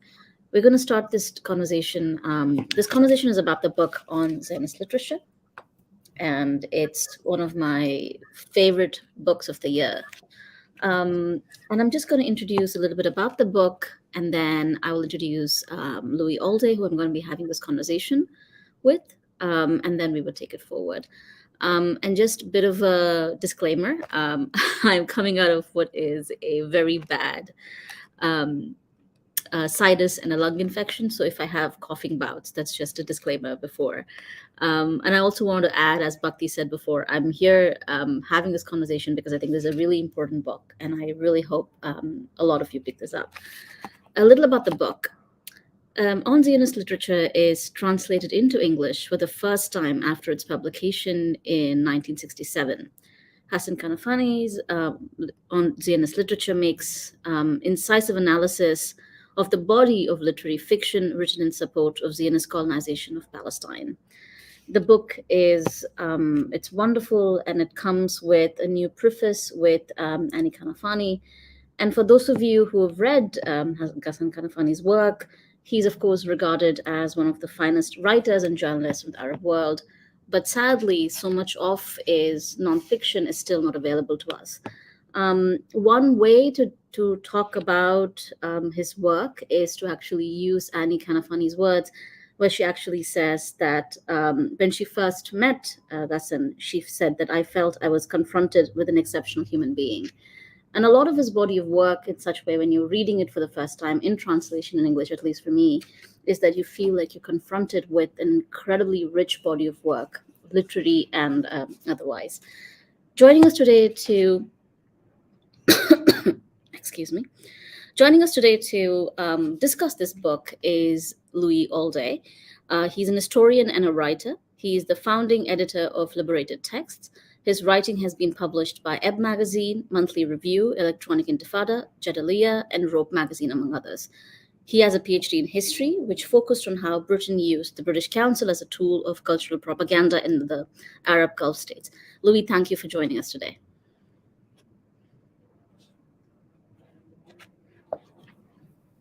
Yeah, thank you for having me. It's an absolute pleasure. Thank you. Tell us about the series that you've edited, and tell us about why you chose Zionist literature as one of the books in the series.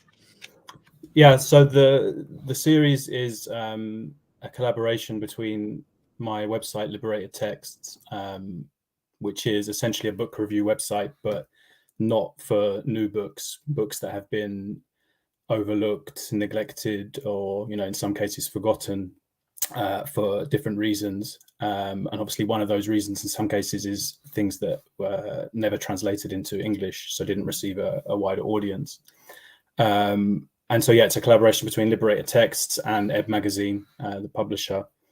And yeah, this is the first, On Zionist Literature is the first in the series. Just to be clear, it won't all be books that are kind of the first ever English translation. Some will just be republished.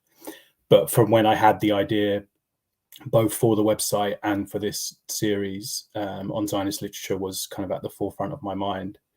Well, to be more exact, the fact that Kanafani's non-fiction had not been translated, or with the exception of his short article about the 36-39 revolt, because I had begun to read his non-fiction in Arabic probably over the last 2 or so years, maybe a little bit longer. And then when I read On Zionist Literature, it was partly just an instinctive thing that I just felt this has to be translated.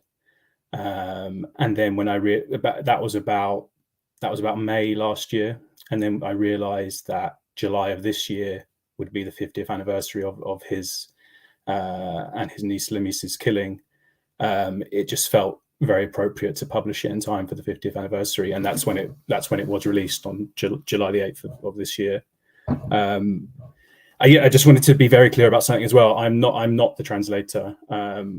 Mahmoud Najib is the translator. I did work very closely with Mahmoud and did kind of get involved in the translation, but he is the translator, sorry. So I certainly can't take credit for that. And he did an incredible job with what is not, in a number of ways, was not an easy text. Now, I think that kind of really leads us into the next question. You talk about this not being an easy text. Tell us why this is not an easy text and some of the challenges both you and Mahmoud faced while translating this text. Yeah, so there are many reasons. One kind of slightly more just mundane is that, as I think is in common with quite a lot of texts from that time period published in Arabic, it essentially wasn't edited. So it's actually, as brilliant as it is, it's actually, the Arabic is quite a rough text. And you almost kind of don't notice it as much on the first reading. It's only when you begin to read it with translation in mind that comes through. And also Ghassan does this thing quite often, I think, where he takes for granted a lot of knowledge on behalf of the audience at times, because he was so incredibly well informed and kind of furiously intelligent. I think sometimes his arguments are not always so easy to follow, especially in the original Arabic. And so we obviously, without taking liberties and getting rid of his voice in any way, that was something that we contended with, trying to make it obviously faithful to the original, but slightly more accessible and concise at times. And then another big difficulty, which I massively underestimated, is obviously because of the nature of the book, which is literary criticism. He references dozens and dozens and dozens of things, ranging from extremely crass Zionist novels published in the 40s and 50s, but then also Victorian novels. References much older Hebrew texts, and a real huge range of things. And we realized very quickly that actually just finding, in most cases, he was using English translations if the original language wasn't English. And obviously we had to avoid translating his translation of a text as much as possible. So what that entailed was finding everything that he quoted, and finding the original. So as much as possible, we didn't in every single case, but as much as possible, anything in this English version that you read, it's the original text that we located from whatever he was quoting, rather than a translation of his translation of what he read.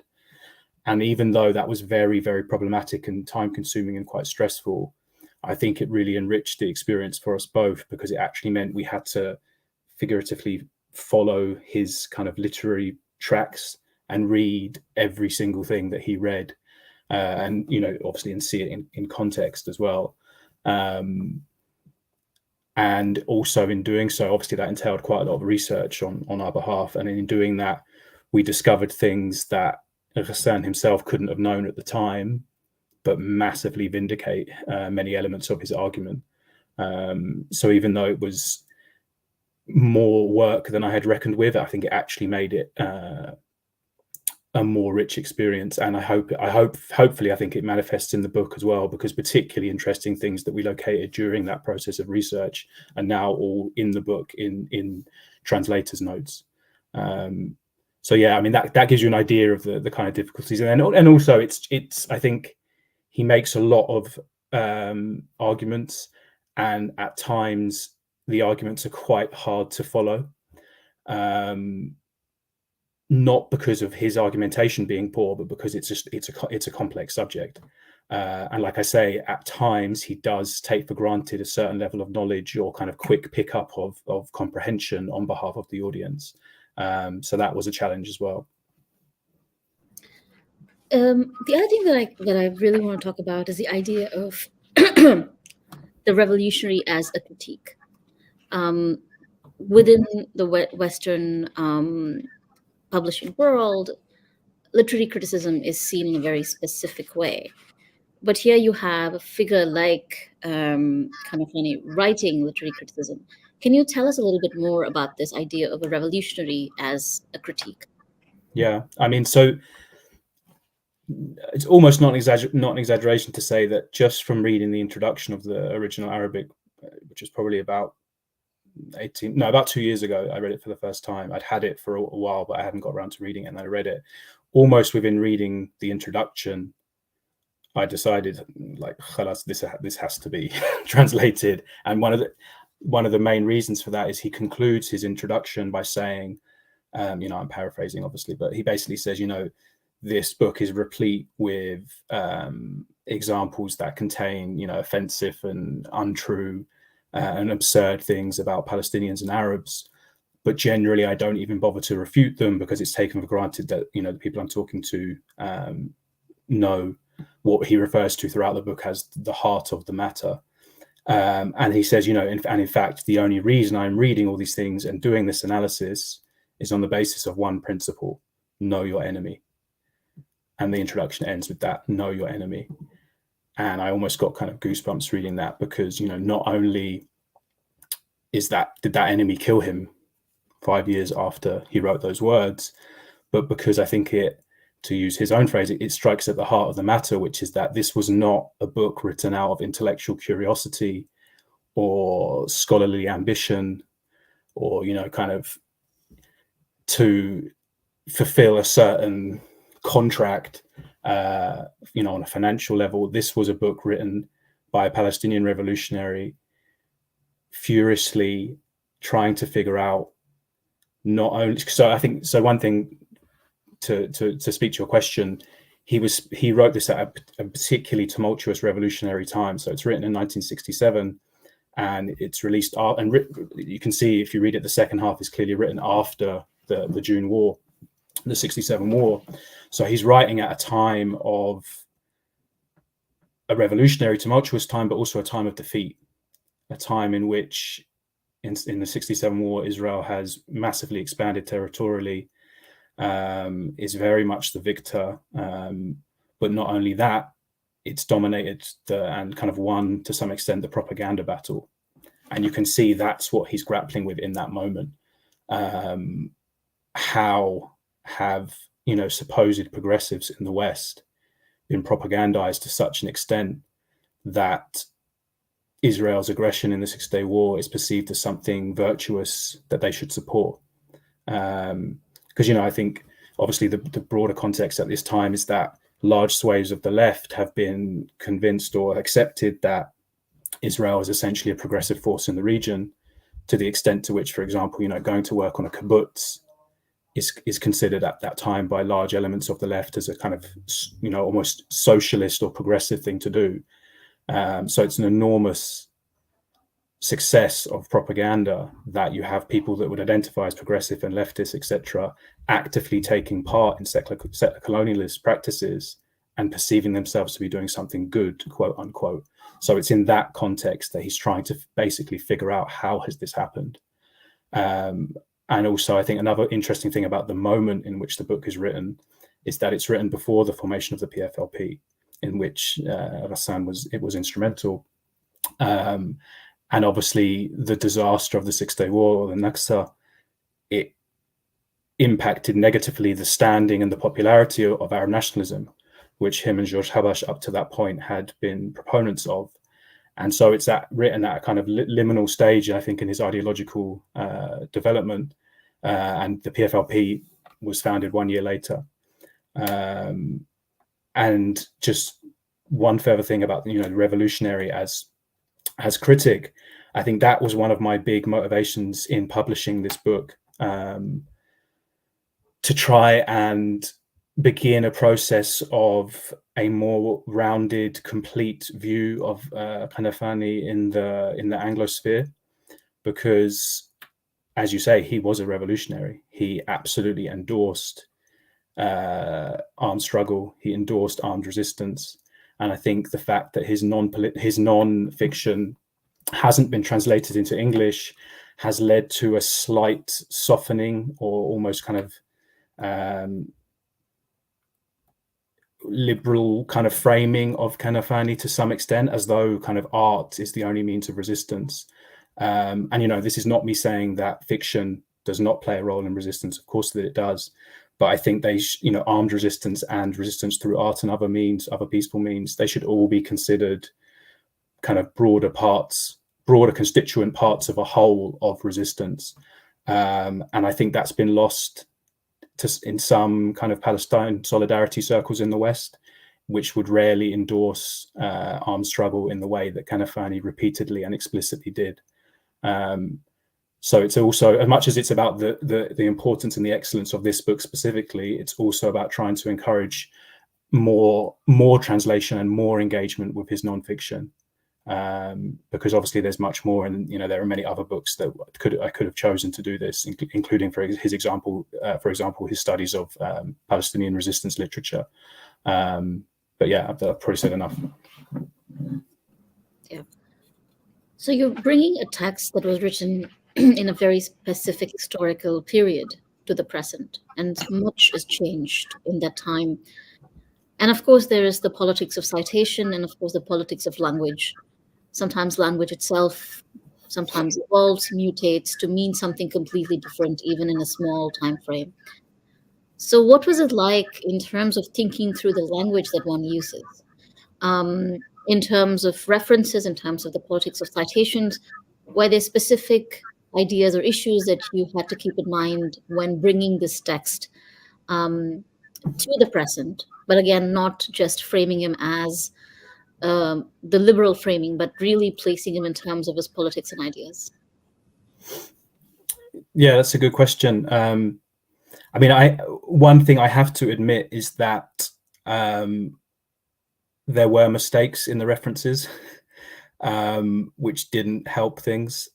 You know, so for example, sometimes the Arabic original references a certain edition of a book, but then we got that edition and it's not on that page. So then we'd have to find another edition and realize it was on a different page. And occasionally there were just kind of errors as well. And I think that is probably that's a reflection of the fact that I think the early portion of the book is based on his work at the University of Damascus when he was studying English literature. So I think some of it was probably kind of old, and he was probably revisiting old notes, and that led to some mistakes. But then I think also more broadly, it's a reflection of the fact that he was doing this in his part-time, in evenings on the weekend. And I had the privilege of obviously I corresponded with Annie Kanafani, his widow, throughout the translation and in order to get her preface. But in Beirut in July, I had the pleasure of meeting Annie and spending many hours with her, and Ghassan's daughter Layla as well. And one thing she told me, is that not only was he doing this kind of after all his political and journalistic responsibilities and roles kind of at home where he could grab time, but it was very hard for him to get the various sources. And actually that's the sources that you mentioned, sources one, that's a very interesting question, because I found myself reading it thinking, how was he getting these sources in 60s Beirut as a stateless Palestinian who was, occasionally having to go into hiding? This was not a stable environment conducive to kind of considered literary study. So it's just like incredible that he was even able to do it. And basically she said that one of the big ways that it happened, in addition to the support from the Palestine Research Center, which by the way, I should say was the initial publisher of this book. So the PLO's research center in Beirut, the Palestine Research Center, which 10 years after Kanafani's assassination was destroyed by Israel and its entire archive looted. I digress. Foreign friends were bringing him stuff that he needed, basically. And I just had this kind of image of this slightly chaotic, at a desk, waiting for some books to arrive for someone who's going to visit, half notes remembered from his time in University of Damascus. He was not writing, taking his time, all the time he wanted in a quiet, peaceful library or home office. He was, as you said, he was a revolutionary in chaotic, tumultuous times writing this. And that does show, to be completely honest, that does show at times in the text a little bit, and in the sources. And And again, I hope that I don't want to say remedied that, but we have, where there has been specific mistakes, we have again pointed that out in translators' notes at the back. So hopefully the English text kind of, it helps. That, I realize that doesn't really answer your question, but there are so many different avenues the question of sources and references can go in. So one of the things that I really was thinking about when in one of the previous conversations today, one of the panelists talked about how sometimes the publication of Palestinian writers in translation becomes complicated, sometimes because of, at least in the United States, the refusal to publish Palestinian writers because they're considered too political. And how somehow in Britain it's just a little easier, not that it's become lotty. So you are publishing a book that is fundamentally questions of politics and existence of the Palestinian people by a revolutionary.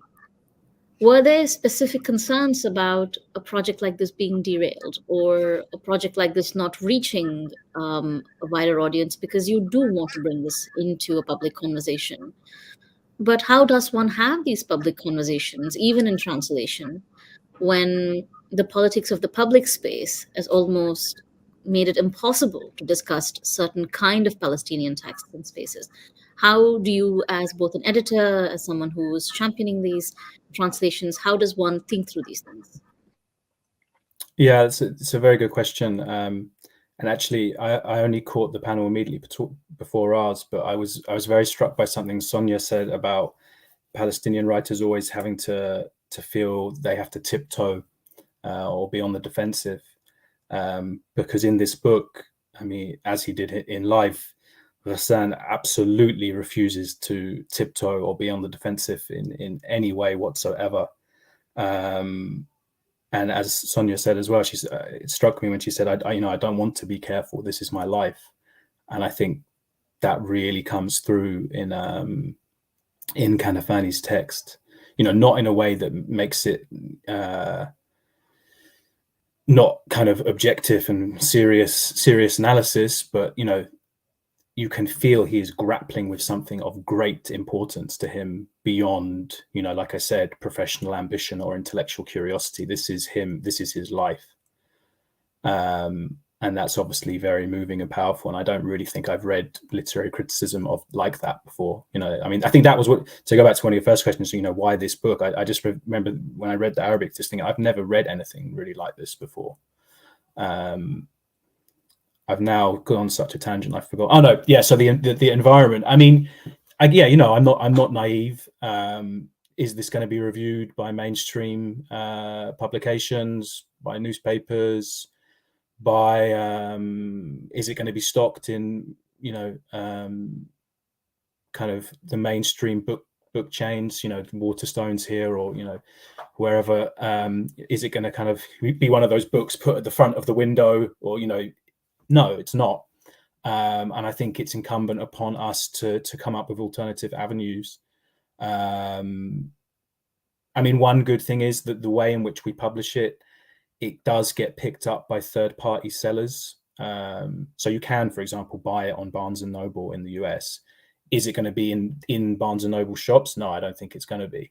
And it hasn't been reviewed massively.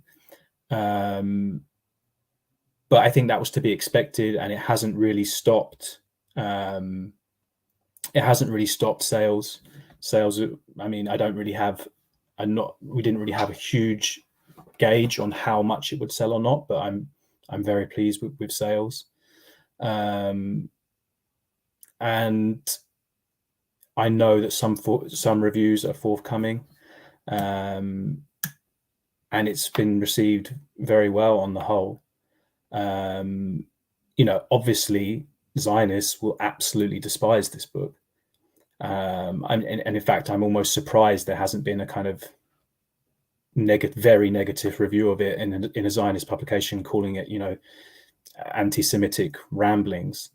That probably will happen at some point. But but again, it's about believing and knowing there is an audience there. And I think one of the big audiences I had in mind for this book, which anecdotally I know has already kind of been reading and buying and engaging with it, is diaspora Palestinians and Arabs, other Arabs who, their Arabic reading ability is not fantastic, through no fault of their own, growing up in the West, but are politically engaged, are aware of Kanafani and want to engage with him in a more meaningful way, especially his political work. And so it's been very, very vindicating getting messages of thanks from exactly those people, Palestinians, especially in the US, who are craving the ability to engage with his work, but just don't quite have the Arabic language ability. So yeah. I think we're almost coming. I think we're a little over time. So I have one last question for you. Why the multiple prefaces? We have introduction with by Stephen Salaita. There's Ani Kanafani. There's multiple prefaces. I'm just wondering, and there's an introduction. Was there a very specific reason why you kind of layer the introduction to the book? There's a translator's note. There's multiple. Is there a reason you layered this introduction for people? There is, yeah. And I was conscious that there is quite a lot before the book, but just on a very practical level, the book is actually short, so I didn't think that was a problem. And basically, so the preface by Ani Kanafani, I felt very strongly about wanting that personal family involvement and the opportunity for her to say what she would like to say. Anyone who's not aware, Ani Kanafani is Ghassan Kanafani's widow, who still lives in Beirut, where they met. So I wanted that preface for that more kind of personal reflection on the compilation of the book and of Ghassan as a man. The very short initial preface by Anis Sayegh of the PRC, I wanted that there because it's important to point out that this was published by the Palestine Research Center, and the importance of institutional support for Palestinians and the way in which essentially the Israelis destroyed that institutional infrastructure that the Palestinian resistance had developed in Lebanon. And Stevens, I wanted, because I wanted something that spoke about the text from now and placed it in a certain context, and it's in the current context. Sorry. But also spoke about the historical context in which it was written. And then the translator's note, finally, we felt that was necessary because of the various difficulties which I've alluded to.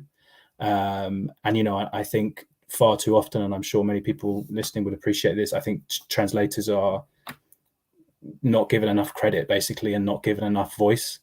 And so I really wanted Mahmoud to have the opportunity to reflect on the process of translation and what that had engaged, and kind of, I think that sets it up nicely for how people, the combination of all those things sets the book up nicely. Whereas if it was just on its own, I'm not sure some people would engage with it in the same way.